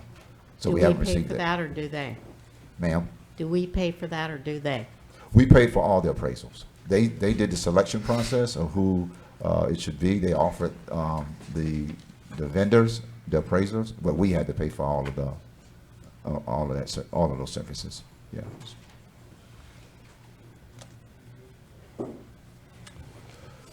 I did receive an update from the county on the gymnasium. They released a schedule. I reviewed it over the weekend, and I did make some comments on the gymnasium renovation. We have a great partnership with Palm Beach County. Over the years, this project, as most of you know, has had several prerequisites administratively for the county, and they've had to go back to the drawing board sometimes and again ask us questions about what type of floor we want, et cetera, changing of the cost of the project. But it's been quite some time, and I eventually reached out, to the county administrator and, relayed some of our restlessness with the project and the timeliness of it coming off the shelf. She responded back and said she understands, and they are trying to move this project forward as aggressively as they can. the response was, they have several projects in queue, not just this project, but they realized that this is a priority for the city of Pahokee. I see the District 6 representative here. She's been involved with this process as well. And I can empathize a little bit with the county and the red tape that you have to go through for a project when it's being shared along a local government municipality between the county. However, I did express, our restlessness of trying to get this project started as soon as possible without delay. We'll be going into year 2 here fairly soon when it turns 2020 on this project, and it still hasn't been done. And so that was what I relayed over to the county, with, a gracious, reminder that we really want this project to start as soon as possible. It's a priority for us here in the city of Pahokee to get this project started. And we have to position ourselves as their schedule provides to us as a city. We are the benefactors of what they're providing, but we, as I expressed to the county administrator, we still want this project to move as quickly as possible. There have been some delays, and the restlessness, I can hear it, among our residents, certainly from the commission themselves. District 6 is very aware of that restlessness that we've exhibited on this project, and we're very anxious to see it get started. And so I will continue, receiving those updates. There was a schedule that was provided. I will forward it to you so you can take a look at their timeline of when they will present the construction approval to the Board of County Commissioners. The schedule I saw says 2020. That kind of raised a red flag with me somewhat. I thought that was, I looked at some of the time frames from now until it goes before the Board of County Commissioners, and one of the areas I thought could be significantly reduced is the permitting by the city. As you know, we try to expedite permitting when it comes to something like this, and so I saw a 2.5-month gap between October, I think, January, when they're saying it would take that long for permitting. And I assured them, if you come into City Hall, we're going to expedite this permit fairly quickly. It's not going to take us 2 months for a permit for renovations inside the gymnasium, but that's what they put in their schedule. And so that kind of stood out to me, that it's not going to take us that long to do a permitting process for internal renovations on a gymnasium. So there, as indicated in the last email I read, was there are areas in the schedule that will be adjusted, that will reduce the timeline when the project will start. What those areas are, one of them definitely could be permitting on behalf of the city, and that's what the main response was from the county, that even though this is a timeline and it pushes you into 2020, a lot of the prerequisites administratively that the county must do can be reduced if some things are moved around and adjusted to the schedule. So that's hopeful, that we'll reduce a lot of that timeline between now and 2020, where we are not still waiting for the project to get started. But again, we're the benefactors. They've heard our restlessness on this project, and they've assured us that they're going to move as aggressively as possible with this project for the city of Pahokee. Any questions, Mayor, on that? Anything? Okay. Lastly, and I forgot to do this, Mayor, but we have to appoint this evening 2 individuals to the ZAP board for the remainder of the 2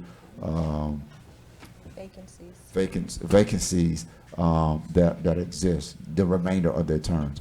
And then once that occurs, we need to come back and probably look at the ZAP board and probably, do what we did with the Community Relations Board. But right now, this evening, and I have the paperwork right, we need to, these are my copies, take a moment and add 2 individuals for the remainder of the terms that are existing, the 2 vacancies. And be mindful, you got an October 3rd ZAP board meeting, so we can address a project that must come online, and it's with urgency that we get that project, you know, online as soon as possible for the gentleman that spoke at the last commission meeting. I should have passed these out earlier. Just pass them out. Keep one. Be mindful, the ZAP board is not like your, I guess, community relations board. The ZAP board has to be, consistent of members that, for example, are general contractors, individuals that are experienced in growth management and development, individuals that are dealing with housing, any type of housing development, mapping, zoning. That is the preference experience that you would want on a ZAP board, because it certainly helps the committee as a whole if you have that type of experience on there. So I'm not making any recommendations. Those are your applications to look at. I'm not going to make recommendations. You do have some folks on there, prior elected officials, some general contractors as well, and you can discern who those individuals are. But again, we need 2 individuals tonight to serve out the remainder of those vacancies of those terms. We might as well address the alternates too. Yeah, that's what I was You gonna know, say. we got 4, really got 5 applications here. Right. And I'm thankful, I know I'm kind of mixing this up, but we also have the Pahokee Housing Authority Board we need to appoint, and that's been several months now. We haven't appointed, so I see 1 person at least have that checked. So hopefully we'll get to those 3, 2 board members for the ZAP, the 2 alternates, and the Housing Authority appointment. Do we have applications inquiry for that? Yeah, we should be able to cover. Well, this is all only of for those. ZAP board. These Mayor, applications are for the ZAP the board. clerk is, upon order, she's saying this is only for the ZAP board for tonight. For the ZAP board. I'll have to go through and look at all of the other applications that were possibly put in for the Pahokee Housing Authority Board. What about the 2 alternates, though? We For can the do ZAP that. board, Right. we currently have an We have alternate that alternates is already. an active member, which is Mr. Juan Gonzalez. He was appointed in 2017. Evidently, we having problem because we haven't been able to have a hearing. Right, I was not able to get in 2 contact with them, Right. so you're right. And it's, We need 2. it's not limited to just 1, They have 2 right? alternates. You have 2, you can have 1 or 2. Who's But the other yeah. one? We don't have it, it's vacant. Oh, I thought she said we have to. If you have an alternate serving as an active member, wouldn't that mean you would need 2? Not responsive. That alternate's not responsive. Having able to reach out to him. I spoke with him for the first time on Thursday of last week. But you're saying one of the 2 alternates We currently is have only serving one. active. Currently have an active alternate, which is Mr. Juan Gonzalez. And how long are the terms for? His term ends in 2020.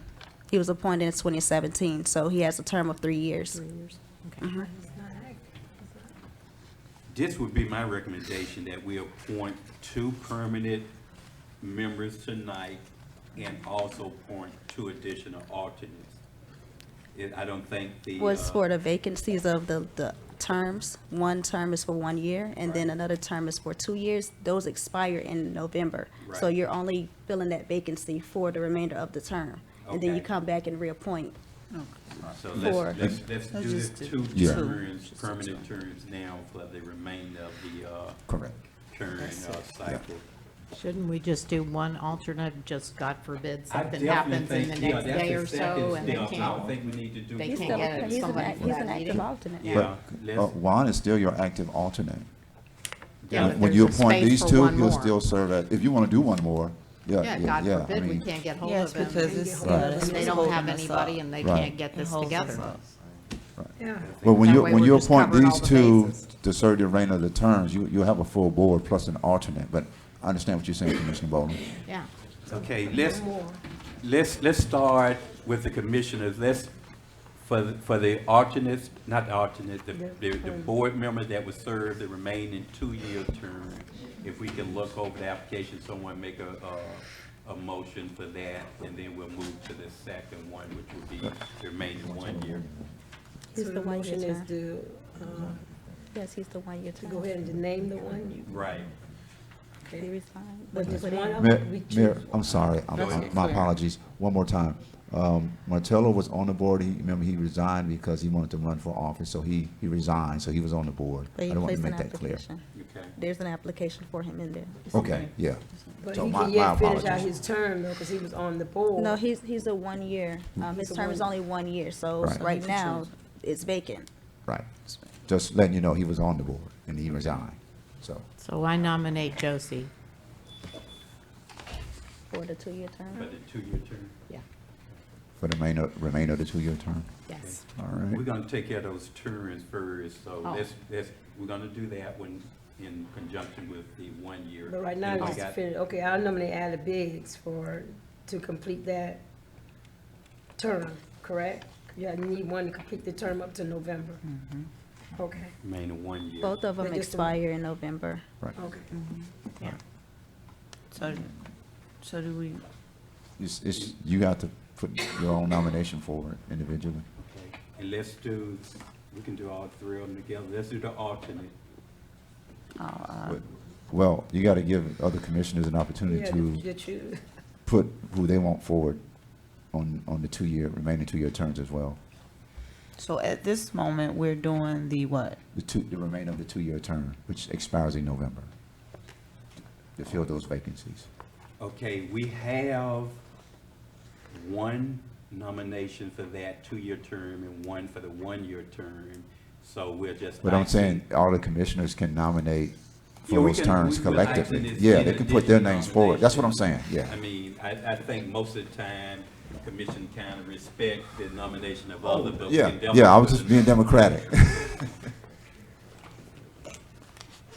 Any other nomination on the floor for the 2-year term?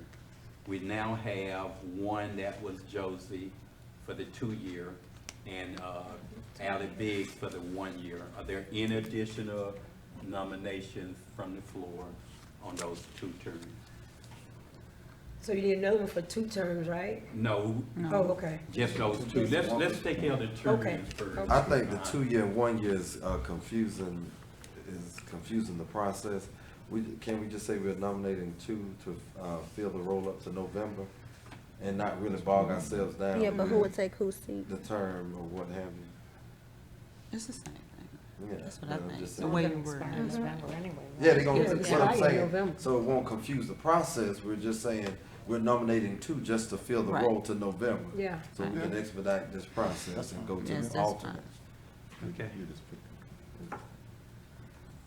If, So one again, was commissioners, added. if you want to nominate, it's up to commissioners if you want additional nominations for these. I mean, I'm not well, since, Yeah. Vice Mayor Mervin has spoken, I'm not in any opposition of the 2 names mentioned. Great. So I'm fine.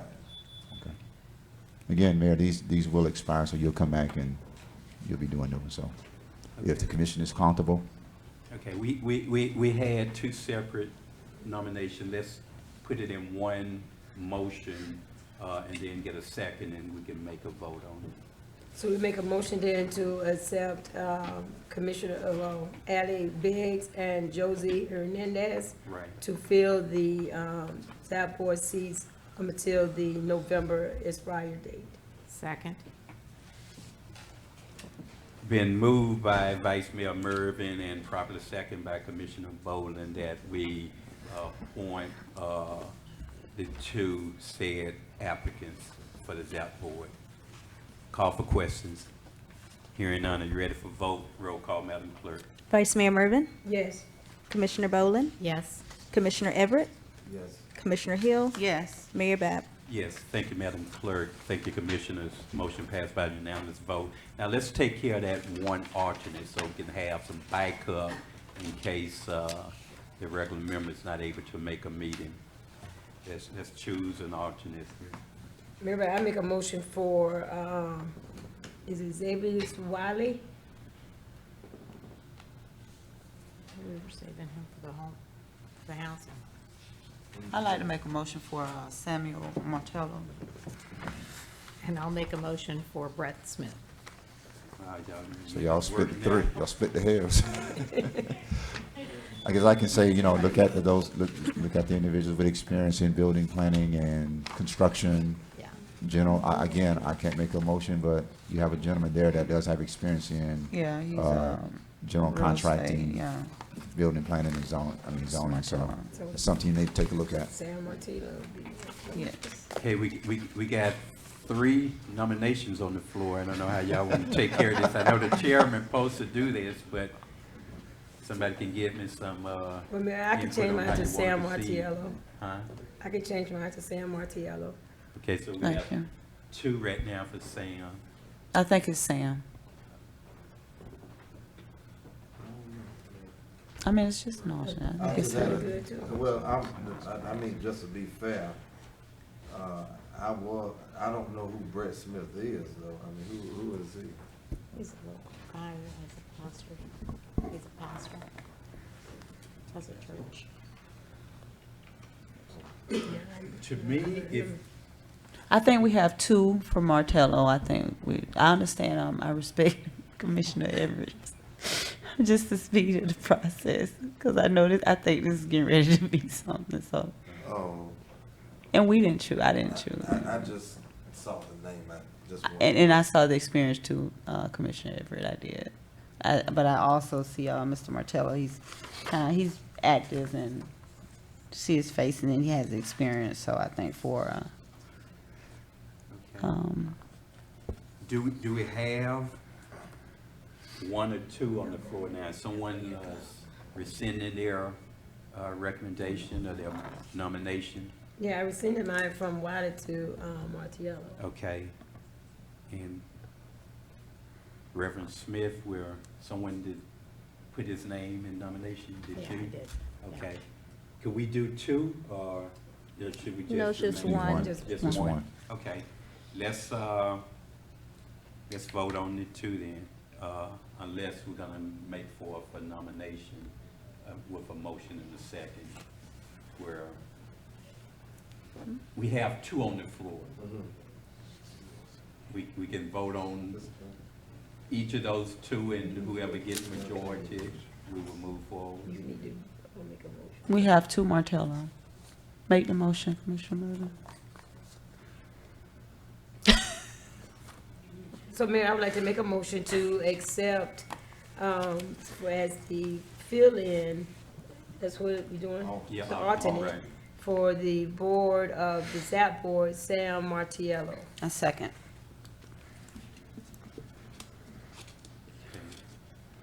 Properly moved in second. Procedure-wise, do we need to close the floor? We're gonna open it up for an additional nomination. It's gonna be a little complicated if we have to, but I'm not gonna discourage that if someone wanna choose to do it that way. It's all right. Okay, I'll make it easy. okay, so I'm we easy to have, get along with, you know. we have a be a motion expiring and a with the second. Current alternate in 2020? for a or right- nomination on the or will it- floor. the term starting now? What'd you Sam. say? Will it expire in 2020 with the other alternate, or will it start But, now? Mayor, that alternate, will it expire in 2020, or would it be a restart for Sam? For this alternate? Should be a restart, It'll be a right? Restart. Yeah. Yeah, since, Restart. Restart, Right. okay. Call for questions. Hearing none, are you ready for vote? Roll call, Madam Clerk. Vice Mayor Mervin? Yes. Commissioner Hill? Yes. Commissioner Boland? Yes. Commissioner Everett? Yes. Mayor Bab? Yes, thank you, Madam Clerk. Mayor, Alternate finally, pass. on this Friday, September 27th, we have the 1927 Storm Remembrance at Port Mayaca. That's something we do annually over at Port Mayaca Cemetery to honor the 1928 storm. You said on the 27th? 27th, Friday. Friday. What I time? think it's 10 a.m. Also, I'd like to quickly mention that tomorrow, Wednesday, is Men's Day at school. I want to say it's a national day, but I'm going to say district day right now. the men's in Palm Beach County are visiting local schools in their communities. I'll be visiting Pahokee, not Canal Point Elementary from 10 to 12, so I'm just encouraging men's, make sure you just sign in at the school and visit a school if you can. Thank you. Okay, that's the end of your report, City Manager? Yes, sir. Thank you, sir. Now we'll move to our City Attorney report. Thank you, ma'am.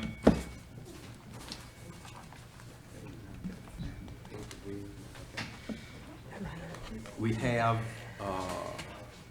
no old business, as I'm aware of. New business, the city attorney hiring. We need to make a decision on that. We have two applicants that have met the RFP requirement. We have that for your consideration. We have the current acting city attorney. We have three options real on the table. One would be to, and I'm just using three, so if there are other options, you can let me know. One would be to appoint the current city attorney as our permanent city attorney.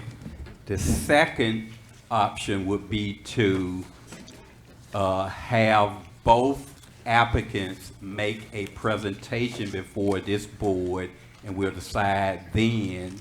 And the third option would be to go back out for an RFP, since we only have two currently to choose from.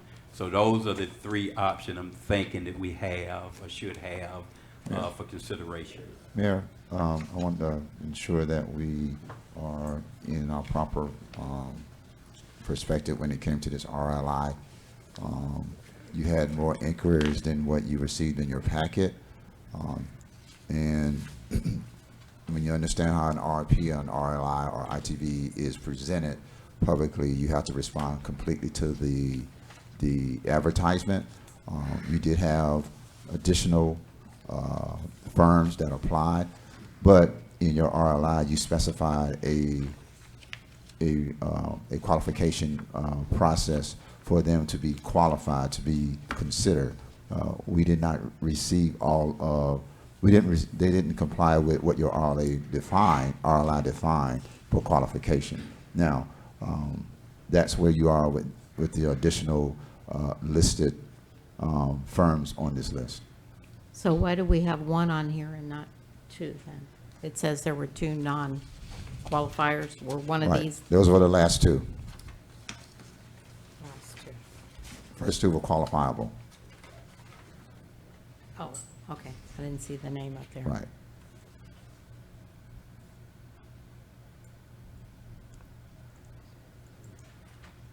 So just to be, transparent, I want to indicate that you had more than 2 submissions, but 2 were not qualifiable based on the type of submissions they provided. So the last two was not Right. qualified? Right. You don't have a packet on those because of based on how they were delivered to the city of Pahokee. How were they delivered? One came by email after the date, and one was just top letter with a resume. You required 7 sealed copies delivered to the city of Pahokee to the city clerk. They were not arrived in that qualification. They did not arrive to the city clerk in that method. That disqualifies them.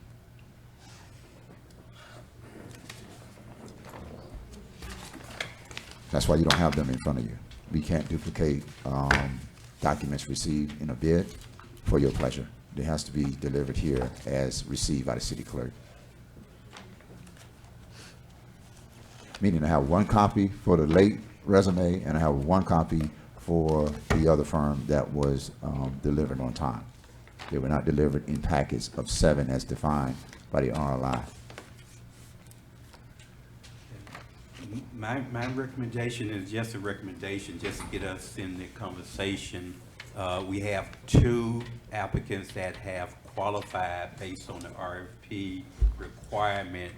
My recommendation would be to schedule a time we could have a presentation. It could be at the next meeting, or it could be prior to that, a presentation from both firms, and then we'll make a decision or vote on who we would select as our permanent, after proper negotiation for his compensation, who would be our next city attorney, permanent city attorney. Just open for any other discussions or recommendations from commissioners, how we should proceed. So is there no way that we can interview these other two people as well? No, ma'am, they didn't qualify. If you read your RLI for qualifications, city reserves the right to accept or reject any or all submissions, request resubmissions, and to enter into negotiations with a respondent as warranted. So if the city votes to do it, I Right. mean, if us, the commission says we want to interview these other two, Yeah, that's your pleasure. okay, That's your pleasure. I'm just telling you who qualified to your RLI. okay. Right. Can I put in a request to interview both of them? All of them, all four? All four of them?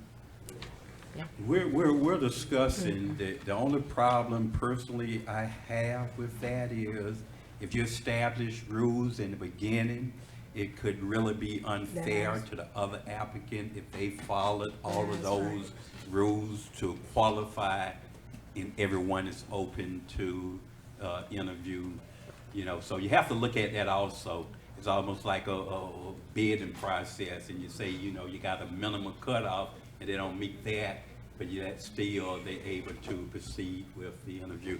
Have nothing wrong with it if that's the majority of the consensus of the commission, but we need to consider that. I agree with Commissioner Hill, since there's only four of them. If there were 20 applicants that applied, then yeah, I'd say let's weed them out. But considering there's only four, I would say let's look at everybody.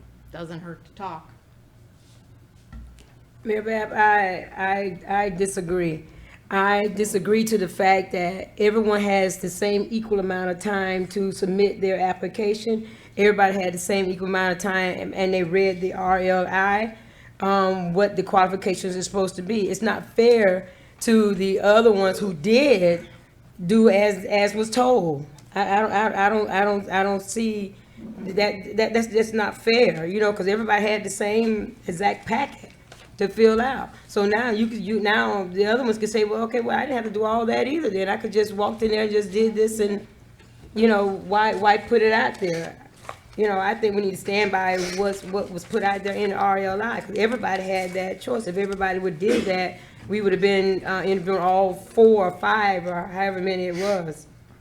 So Mayor Commission, be mindful that you will have more ITVs and RFPs released, and if you decide to start amending your rules, you set a precedence for future RFPs and ITVs that everyone doesn't have to put all the proper information and perspective and be delivered to the city of Pahokee in a timely manner to be qualified. So be mindful that you will be changing your process for bidding, and I strongly recommend that you do not do that for the precedence of any future ITVs, RFPs, RLIs for the city of Pahokee, because you will set a precedence, and that will make it very difficult on this city administration to hold people accountable for what's expected in an RFP, ITV, or RLI. One thing I would suggest then in moving forward, you take out the language can. You make it, if it's within legal realm, make it more definitive than the wiggle room that we, because you just read saying. Why does it say we can if it's not good? That the city can. Yeah. It actually says the city reserves the right to accept or reject any on all submissions, but that is those that have qualified. Doesn't say that. It doesn't. Everybody knows in the world of RFPs and ITVs and RLIs that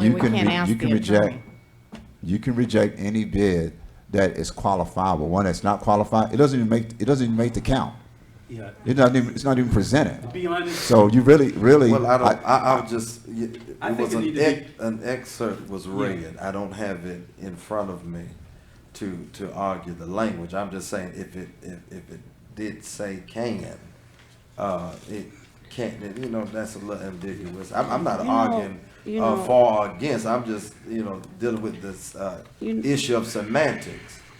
Yeah, and wording. it actually can, it's not prohibited, but again, you don't want to set a precedent when you have, I'm not saying you're arguing for it or against it neither, I'm not saying that, but you don't want to set a precedent for when you establish some rules, that now you go back on those rules. It's not saying you can't, but it's just not a good precedent to do it. So we got two trains of thought. What I'm looking for, one way or the other, one can be voted up or down, a motion to one of those effect.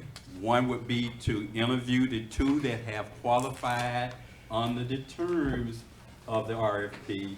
And the other one would be, if this is a consideration, to go ahead and interview all four of the applicants. So someone put forth a motion to one of those to effect. We'll see whether or not that will pass. We'll move forward.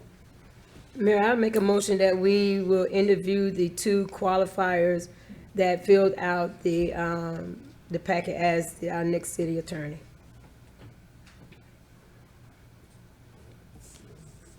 If we get a second, we can move forward on a vote on that particular motion. Second. Okay, been moved by Vice Mayor Mervin and properly second by Commissioner Everett that we interview, receive a presentation from the two applicants who have completed the proper requirement for the RFP for the job of city attorney of the city of Pahokee. Call for questions. Yeah, I just want to make a quick comment. It's not necessarily a question, but if I was buying a dress, it wouldn't matter that I only had two to pick from, but this is big. Picking the city attorney for us is big, and I think we ought to open up the options to as many people as we possibly can. Considering it was not advertised on Indeed.com like my motion requested, and we only ended up with 4, I don't think we ought to turn anybody aside if we have an option to look at them. We don't have to pick them, we just should look at them so we can compare. In additional questions? Hearing none, are you ready for vote? Sorry, Roll call, Madam Clerk. I'm sorry, I had stepped out to the restroom. The motion was made by Vice Mayor Mervin and second by Commissioner Everett that we interview the two applicants that have met the qualification of the RFP. I keep saying RFP, we're calling it a little something different. RLI. But that's what we're. RLI. RLI. Yes, sir. Okay. So, are you ready for vote? Roll call, Madam Clerk. Vice Mayor Mervin, Yes? Commissioner Everett, Yes. Commissioner Boland, No? Commissioner Hill, No. Mayor Bab. Yes. Motion carried. We will be receiving a presentation from the two applicants that qualified for the appointment of city attorney at our date to be determined, I guess. You can do it, is that the pleasure of the commission? You can do it at the next commission meeting, I think that would be. at your workshop. Maybe we should do it at a workshop ahead of, so we can ask them questions and talk to them for a little while. Okay, so. I have a normally- question. You can do it at your And a workshop, extend your concern. workshop, I don't anticipate too much on the next Okay. agenda, We'll use so our you next can do it. workshop as the time for the interview. I don't know if that's gonna be enough time, 30 minutes presentation with 15 minutes each for each of the applicants. But, I mean, do we have to restrict it to No, we 30 don't. minutes We for can the sake of actually, argument? Okay. yeah. If we do it a little longer, we probably want to start earlier, maybe do it since maybe 5 o'clock to 6. 5:30 is one of the two. 5:30? I say 5 o'clock, and then if we Okay, have- 5 o'clock at our next commission workshop meeting, which will be in 2 weeks. We will invite the two applicants there to do a presentation. And at the regular commission meeting, we'll vote who we would select if that's our choice or decision. I have a question. So why were these names even placed on this paper? Say that again, I didn't hear you. Why were the names put on the paper here? Why were the choices? I mean, how many do we have in total to apply? You had a total, and let me correct myself. You had a lot of inquiries, folks calling, asking questions, et cetera. How didn't many even do we begin have to count. But apply? the actual people that applied was 4. 2 applied on time as prescribed by the RLI, 2 did not. And you know, I really feel, I feel if I go home and I don't say this, I know it's gonna weigh on me, but it's just so sad because I think that we all know exactly that I feel as though there are things being done that Mr. Brandenburg was not able to do this, come in at least for this interview. And it's just, it really is sad because these are the little games that be played sometimes. And I'll say this, like they say, if I go home and I don't say it, I won't feel right. Just the political games that were just played with this sheet, I guarantee you, this is gonna all come back. You mark my word. Because at the end of the day, because earlier you were saying that we had people that applied and these attorneys that applied, then it went from that to only 4. No, I never said that. So you have inquiries. I mean, people calling, asking about it. We didn't get official. But people it was applied until later on. It and was that the was 4. wordings. It was the wordings. But The wordings. don't misconstrue the words. No. I didn't misconstrue any words. It was the words that were said. It wasn't said like that prior to. Only thing I'm saying is, if that's the case, if these people did not qualify, it just don't worry about it. But these are the little games that's being played. And it's sad because we know better. All of us know better. And all of us know exactly what's going on. And if I don't say that, I won't feel humane. It's not right. That's all I'm going to say. I feel as though all 4 of these candidates, I get it.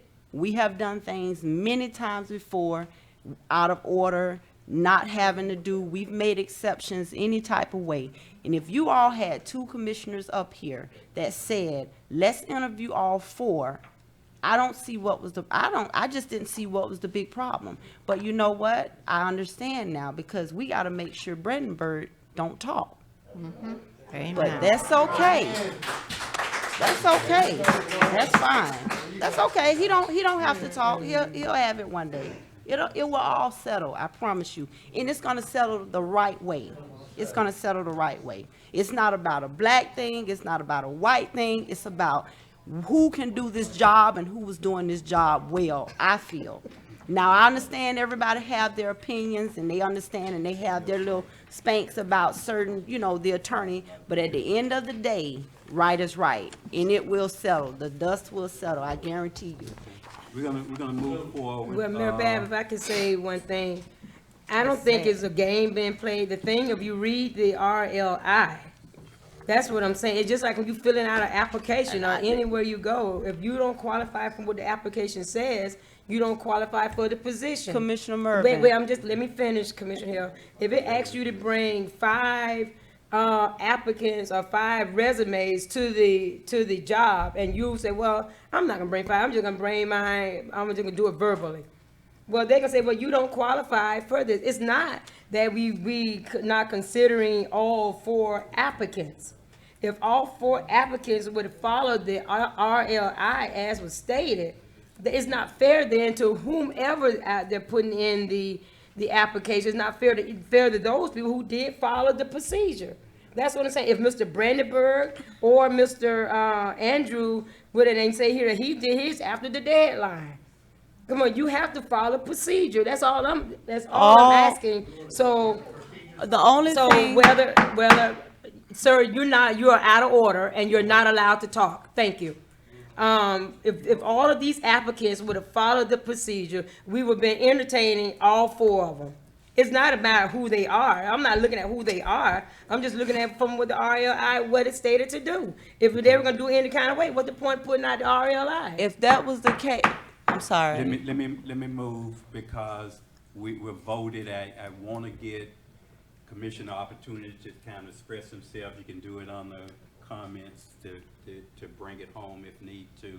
But let's move forward. into Okay, the agenda. I will move forward after I say this. If that's the case, there are many items that have come on this agenda.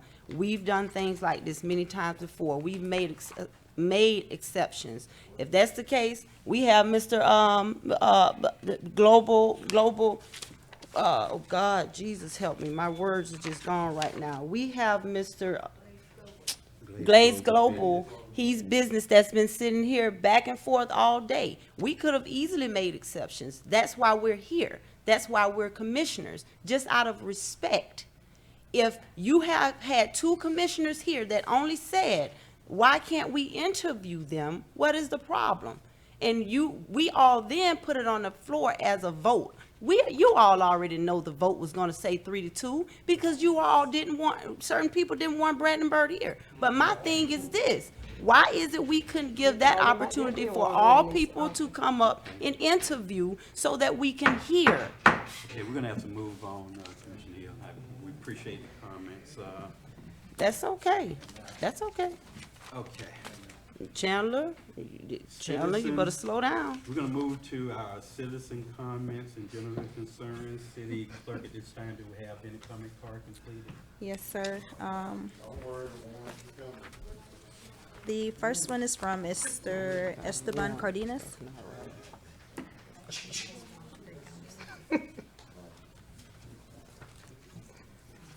Y'all a bunch of jokes. Good evening, Esteban Cardenas, 506 East Jordan Boulevard, Pahokee, Florida. I just wanted to come up to inform because I know we've been following this up for a month and a half now. I met with Mr. Williamson and we are working on the project of getting under 14 and consecutive different age groups to be able to have a soccer league from February to the end, I think it's like the last day of April. Or I could be mistaken. So it would be a lengthy time for them to practice, for them to get to playing time, which is really good. We did talk with Mr. Williamson to try to get 15 and over league, which he's going to look into because most of the guys that were here were 15 and over. And most of the guys that are going to be applying for scholarships are 15 and over. And even adults that want to just go out there and play. I was thinking that's where relationships, indirect mentoring positions happen, right? When we play that sport together, an adult, a kid. So maybe we can have that idea out there, and we're working with Mr. Williamson to try to get that. Another thing, though, too, is in regards to getting the field open to the public. I know we've still been stuck on dawn to dusk on having someone after that 8 p.m. mark to that 9 p.m. mark, which the board, all 5 commissioners voted in favor of. There's been multiple things that just dawn to dusk, but I was doing some thinking. There's a few ideas that I just want to throw out for the board again to decide what could happen, because I do think this 9 p.m. mark would be ideal. The football team finished practicing like at 7:30 today, so that'll be an hour and a half. Good playing time. So a few ideas is we can either, I don't know, possibility of part-time employee, those 5 hours, right? 1 hour each day once they leave to 9 p.m. I don't know if that's a possibility. I'm pretty sure you could find college students that would jump at it. Another idea would be I reached out to CareerSource. I reached out today and I haven't heard back from them. But they might be able to even provide an intern here because I know they want to come and intern at the city of Pahokee, so that we might have that. Or another idea, which I know might not be as popular, is something about flexing hours, because kids come out here until after school hours, and I know there's a lot of paperwork and everything to be done during the field not being used, but there's still, I don't know if that whole 8 p.m. till 3 p.m. mark where there's no one on the field maybe we could flex that, alternate it sometimes to just have that one, like one person come in a little late or something and stay that 1 hour late. Just some ideas for the board to decide how we could try to get that 9 p.m. mark that you guys agreed on. Thank you. Thank you, sir. The next one is from Mr. Bobby Coben.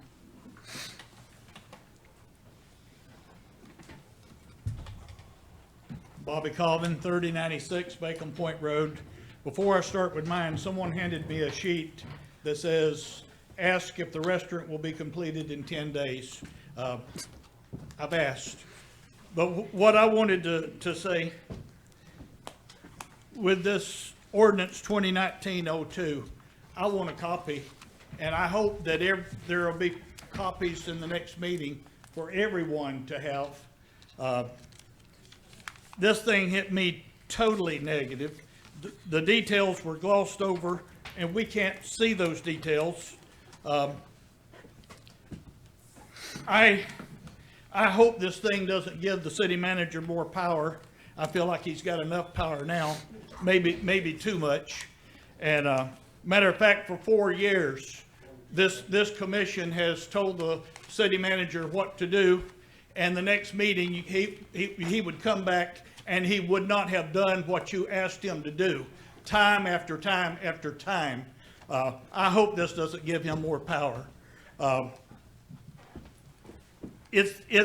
feel like it's one way of silencing the citizens. And last minute additions to the agenda, this thing could have waited until the next time. It didn't have to be tonight. And something this important, there ought to be copies for everyone here, because we'll be asked to respond, but we won't even know what to respond to until we get here. I have so much I want to say, and I can't say too much, but you're talking about hiring a new city attorney. We had a great one that loved the city, and the 3 people that voted for him to be fired were basically the 3 people that voted for him not to have a chance to come back. And I hope that the Inspector General's office is watching this meeting, and I pray that you'll step in. Our city is out of control. Our manager, we need help in this city. And I just pray that we'll get that help, because somebody needs to step in. I don't like to call names, but we need a new assistant. We need a new city manager. We need a new city attorney. This place is getting so corrupt it stinks. I love this city.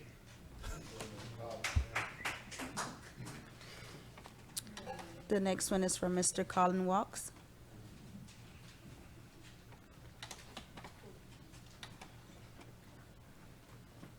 Good evening, Mr. Mayor, City Commissioner, staff. I'm here in response to our upcoming season, our upcoming harvesting season, and I wanted to bring attention to a couple of things. I'm in support of there's a campaign in our community called Stop the Burn, and I want it to be on record to know that citizens are in support of our industry doing better practices.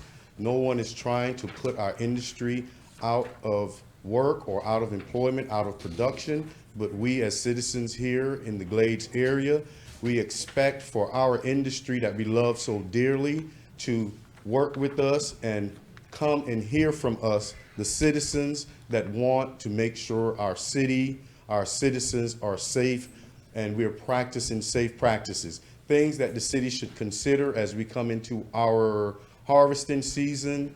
For example, on Bacon Point Road, when we are shooting waters from the cannons, they're coming onto people's cars.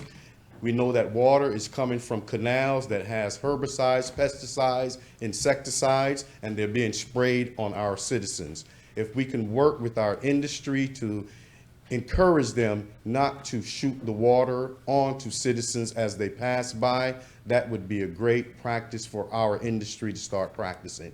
Other things that when this harvesting season comes around, when it rains and we're coming from the fields, They tend to bring the mud from the field onto the streets. It creates a very hazardous driving conditions.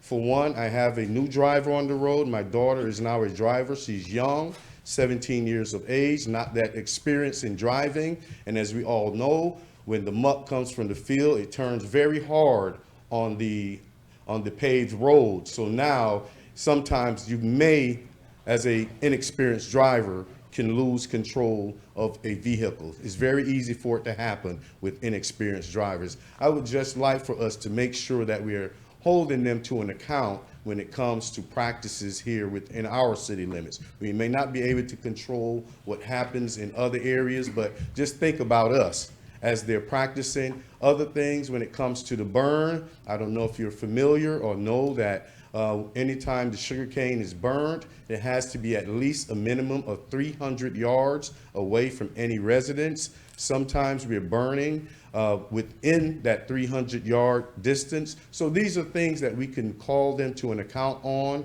to make sure that they're taking care of us, the citizens that support our industry. I love the industry. I don't want the industry to misunderstand what I'm saying. It's just an accountability of things happening within our city limits. Thank you so very much, Commissioner. Thank you, sir. Thank you. The next one is from Mr. Steve Messam.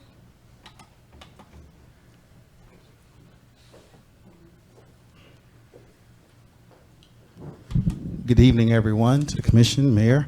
My name is Steve Messam. I live at 617 Southwest 10th Street in Belle Glade. And I, too, am talking about an upcoming season that's coming up, which is the pre-harvest burn season. Again, to kind of piggyback on Mr. Collin, we're not against the industry. Matter of fact, we love the industry, but there actually are some things from an economic development standpoint when you stop burning the cane and start green harvesting the cane that can create more jobs and more business opportunities. Some people say what is some person's trash is another person's treasure. That's exactly what this is. We're burning up all the leaves, all the things that can be turned into mulch, that can be turned into biofuel, that can be used currently. The bagasse, they actually have a new factory in Belle Glade called Telus, where they're making paper plates, paper cups, and different things. So that's just an example of some of the things you can use from this trash that are burning. There's also a quality of life and a health issue with the burns. I have a 5-year-old son. When we were living in Palm Beach before we moved back, he had no respiratory issues. When we moved over back to Belle Glade, he started to get respiratory issues. My wife, after being away for over 10 years, we lived in Michigan, Jersey, and Alabama. We got back, she started having respiratory tract infections. Myself, when I went off to college, I came back for the first Christmas break. They were burning. Here comes my allergies. Never had allergies all my life. And then I go back to Michigan for school. No more issues. Now that I'm back, I have to get on my allergy stuff. So as it relates to our kids, as it relates to our older citizens, when they burn from October through April, it causes issues. And when you have that same harvesting machine that picks up the cane burn, it picks it up green. How do I know? They actually give a courtesy to Clewiston, Walmart, where they give them about a 5-10 mile buffer where they don't burn around that because they don't want it to impact their customers. Where when you have homes, you even have schools that are literally right next to cane fields, they're burning away. They also give a courtesy to our eastern neighbors over in Wellington and Lochahatchee, where when the forester folks come out, if the wind is blowing east, they don't burn because those folks complain about it coming on them, that black snow that we are so familiar with, and so they don't burn those places. All we're asking them just to be good neighbors. You have these outside attorneys who are actually now trying to do a class action lawsuit talking about this burning and folks' health. When you actually change our practices and go to green harvesting, not only do I think it helps us be a good neighbor, but also create those business opportunities, those economic opportunities that you heard me talk about with the biofuels. And I would love to talk to different commissioners and just talk about some of these opportunities that can come and help, bring those jobs that we can actually create now by going green harvest and not burning that cane, which is causing a lot of issues. Thank you for your time, and I would love to come back and meet and talk with you guys individually. Thank you. The last one is from Mrs. Catherine Marvez. Marvez. Oh my gosh, I didn't know I was married again. Thanks for that. It's okay. Mine's really simple. I know you're not used to me doing simple things, but I just have two questions. Mr. Williamson, we spoke a couple of weeks ago about the parking from the overflow to the football games on the lawn of the high school. And you had mentioned to me at the time that you had a plan. I guess that since there's no more parking on the streets on Saturdays, all of the cars are parking on the front lawn of the high school. I'm not sure, but I thought there was some irrigation put in there. And you had mentioned that it was that you had a plan. So I noticed this weekend it was still even more so pronounced this weekend. So that's just an update. The other thing, the Porta Potty Institute has opened up down on the corner. When you come in from Canal Point or Marketplace Road, I think it is. A couple weeks ago, I came into Pahokee to a view of about 2,000 porta potties. So since then, they've kind of been moved back a little bit, but is that going to be a permanent fixture, which I call the Porta Potty Institute now? Is there a new business in town that's doing porta potties at the old PPI building? No, yes, maybe? Where is that? Oh, the old building, oh, I see where it is. You want me to comment? Yes. I'm aware that an entity bought the property, and I've seen them actually myself this recent week. It's a business. I don't think there's any zoning as far as the type of operation they're doing, as far as storing them there. We haven't gone on site to see exactly what's going on. Maybe it's something that maybe DEP could take a closer look at to ensure they're in compliance. I don't think there's any stipulation as far as zoning that they can't be there. Yeah, I just know how I'm just tough aware it they is. just purchased the property recently. Yeah, I know how tough it is for businesses to open here in the city of Pahokee, and I've heard business owners going through everything. And it's not a great look for when somebody's coming to Pahokee. I'm not going to want to come to Pahokee and open up a business where I have to drive into 10 million porta potties. So it might be something as simple as screening it with landscaping or something else like that. Don't really care what they park there. It's just not a great look for the city. And I don't want to get long on this, but I know an entity, Mayor, we talked about an entity before them. They had the same idea, not the porta potties, but they were going to build a high enough fence and stream because they wanted to do the mulching, and we thought that was kind of an eyesore too. So maybe that's a conversation that we can have with this business, city to business, just to be business friendly and, respectful to the beautification of the area. Yeah, that they and it can would do something. behoove the city commission to kind of give them some sort of idea on what you're looking for, because if you say, oh, you need to put up a 6-foot fence, and you have no control over what that 6-foot fence, right. it could be even Yeah. worse. Again, Thank you. we weren't aware that they were there. They purchased a property and, Oh, yeah. yeah. So they're Okay. there now. Thank you, ma'am. We're going to move now to the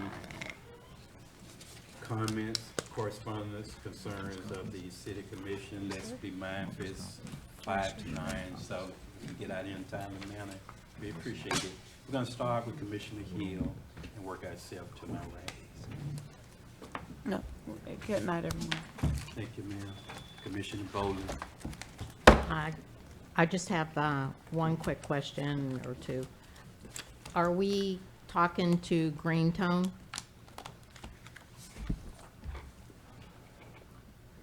Yes, we're working on a couple of, one document specifically right now with Green Tone representative. Yes, ma'am. Still early out to come publicly on what we're trying to formulate. But yes, ma'am, we met with them directly in one particular city, and we're continuing to communicate. The city manager and the city attorney collectively are working and communicating with their representative as of now, and it's Okay. moving along. And are we talking to them with an EDA in mind or a P3 in mind? I want to reserve responding to that right now because we're working on a particular document and we want to see how fruitful that is before we make it public. But they're amenable to what the document currently is. We had a discussion about P3 and an economic development document. So, but it's been very fruitful, Commissioner Bowen, very fruitful. Okay. I guess I also want to know, do we have our legislative ask? Have we got that together yet? All of our legislative funding requests were submitted. They were the same from last year, and they've been filed by Representative Pahokee in the House. And of course, Senator Hare will be filing on the Senate side. And that would be funding, additional funding for MLK, our recreational facility here, the gymnasium, for additional, the basement level, of course, additional money for the marina, and two stormwater projects, Barack Obama and Main Street. Okay, Are those requests? If we're given, if we're signing the lease and turning the marina over to ERH, then how does that funding, is it for the other part, the public part? No, some of everything. Can't help but just go after more money to even make the place better than it is now. So it's for some of everything. We'll spread it around. We spread it around to different areas of the marina, the campsite, and the north side. Okay. And that'll, if awarded, Commissioner Bolden, we can design our scope on exactly what we want to do with the money, if awarded, through the legislature. Okay, because I was at a special meeting for Lower this morning, and with the Business Development Board, and they made it very clear that they were sorry that they had gone out and requested that $1.2 million be given to us up front. Because they were not happy with how long it was taken, and that nothing was complete, and that this process is still dragging on. So my thought is that it's probably best if we ask for something inside the city and leave the marina campground area alone and let it just get handed over. That's a thought, but you know what our lobbying team does, you know, that's very good, is they read the tea leaves of what the administration in Tallahassee, what their feel or how session's gonna go. One year it may be about water, it may be about emergency services, and so we try to fashion our requests, more than one. Like I said, we got 5 around what the governor and cabinet are making their priorities for that year. And that's why and one of the governor's things is clean water, so we'll want water, so why not try to go after some additional dollars? It can't hurt. But I agree with you, we need to do more things on this side of the marina, because we've done so much to the marina thus far. Still need some things done out there, but I'm in agreement with you that I need some things funded on this side of the dike, because we've been very successful in the last 3 years for the marina. Thank you, sir. Thank you. I'm not. And you do have more legislative requests on this side of the dike than for the marina, so. Right. Yep. I do want to comment about Mr. Colvin's remarks, and I'm sorry that it's so upsetting for you.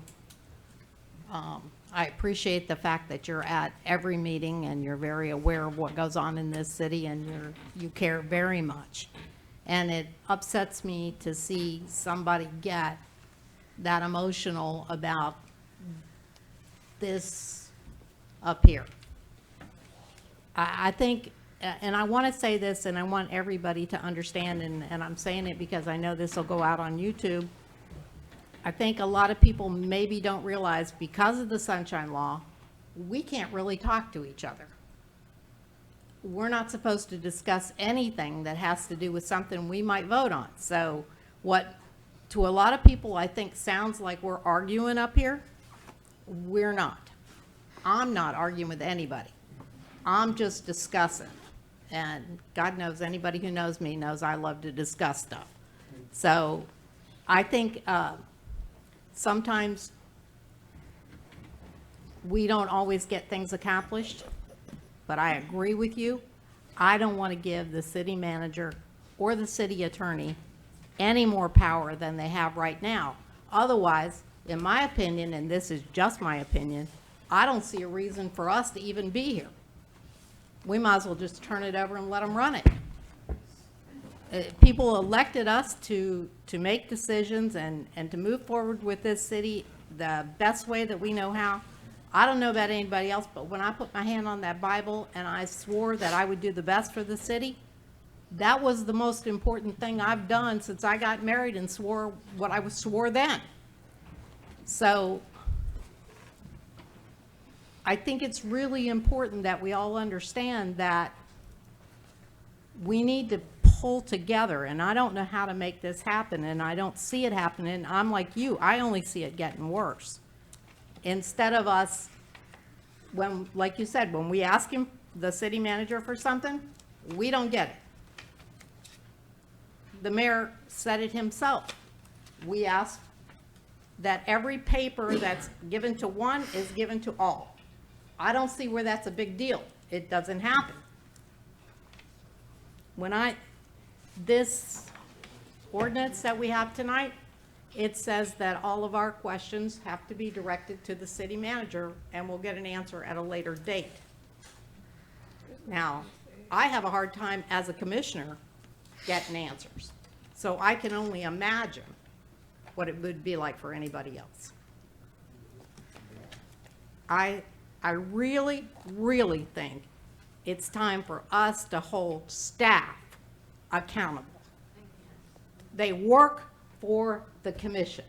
The city attorney, the city manager work for us. And when we ask them for something, or we give them a directive, I don't think that it should just get ignored. And if it does, I think we need to do something about it. Now, I don't know about anybody else up here, but I'm really tired of us giving them directive and it being ignored. Thank you. Thank you, Commissioner Bowden. Commissioner Everett.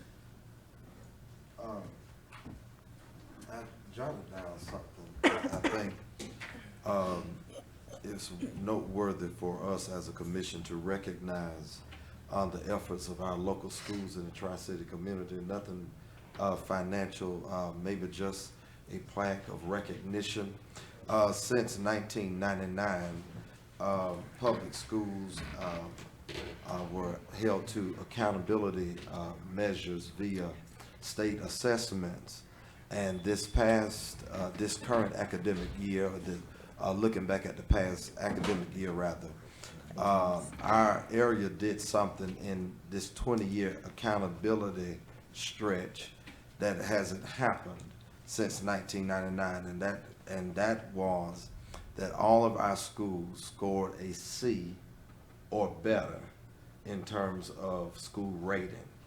And I think if communities, one of the things that makes for a valuable community is to ensure that we are supportive and engaged with our local schools. Businesses, future families and all look at our schools. And I think a lot of times our schools in the Glaze community do not get the credit rather that they deserve. We have an IB school. We have students that leave our schools who are very successful beyond the sports arena and field. And I just think it would just be a great gesture to invite the area office superintendent and maybe the local Tri-City Education Committee and others, and just let them know that we are proud, we support their efforts of presenting quality education to our young citizens within our community.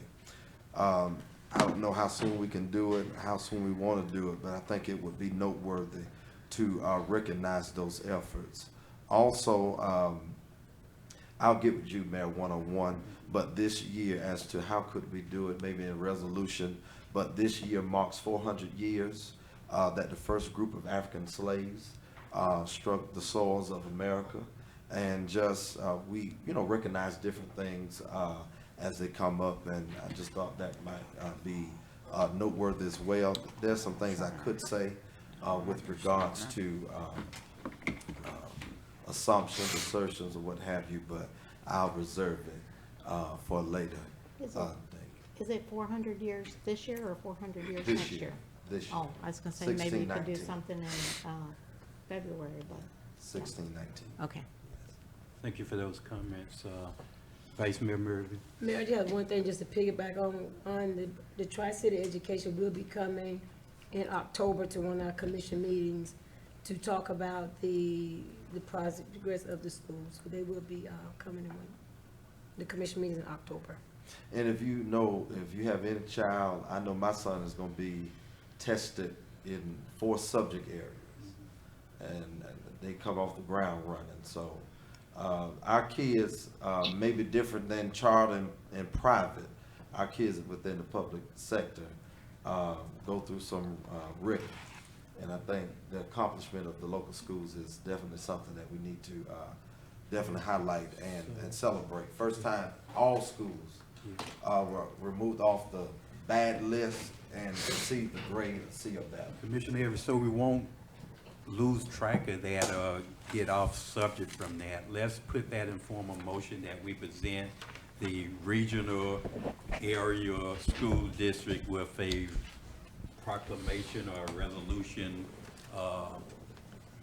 congratulating them on their accomplishment in the education field for that same accomplishment. Mr. Mayor, I'd like to offer a motion that we, as a commission, recognize the efforts, either by resolution or proclamation of the history made with all of our schools being rated C or better.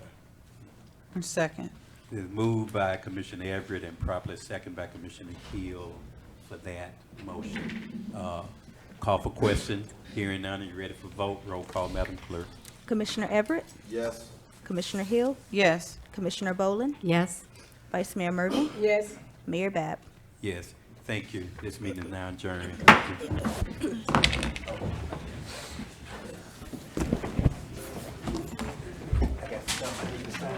Yes, sir, but, okay.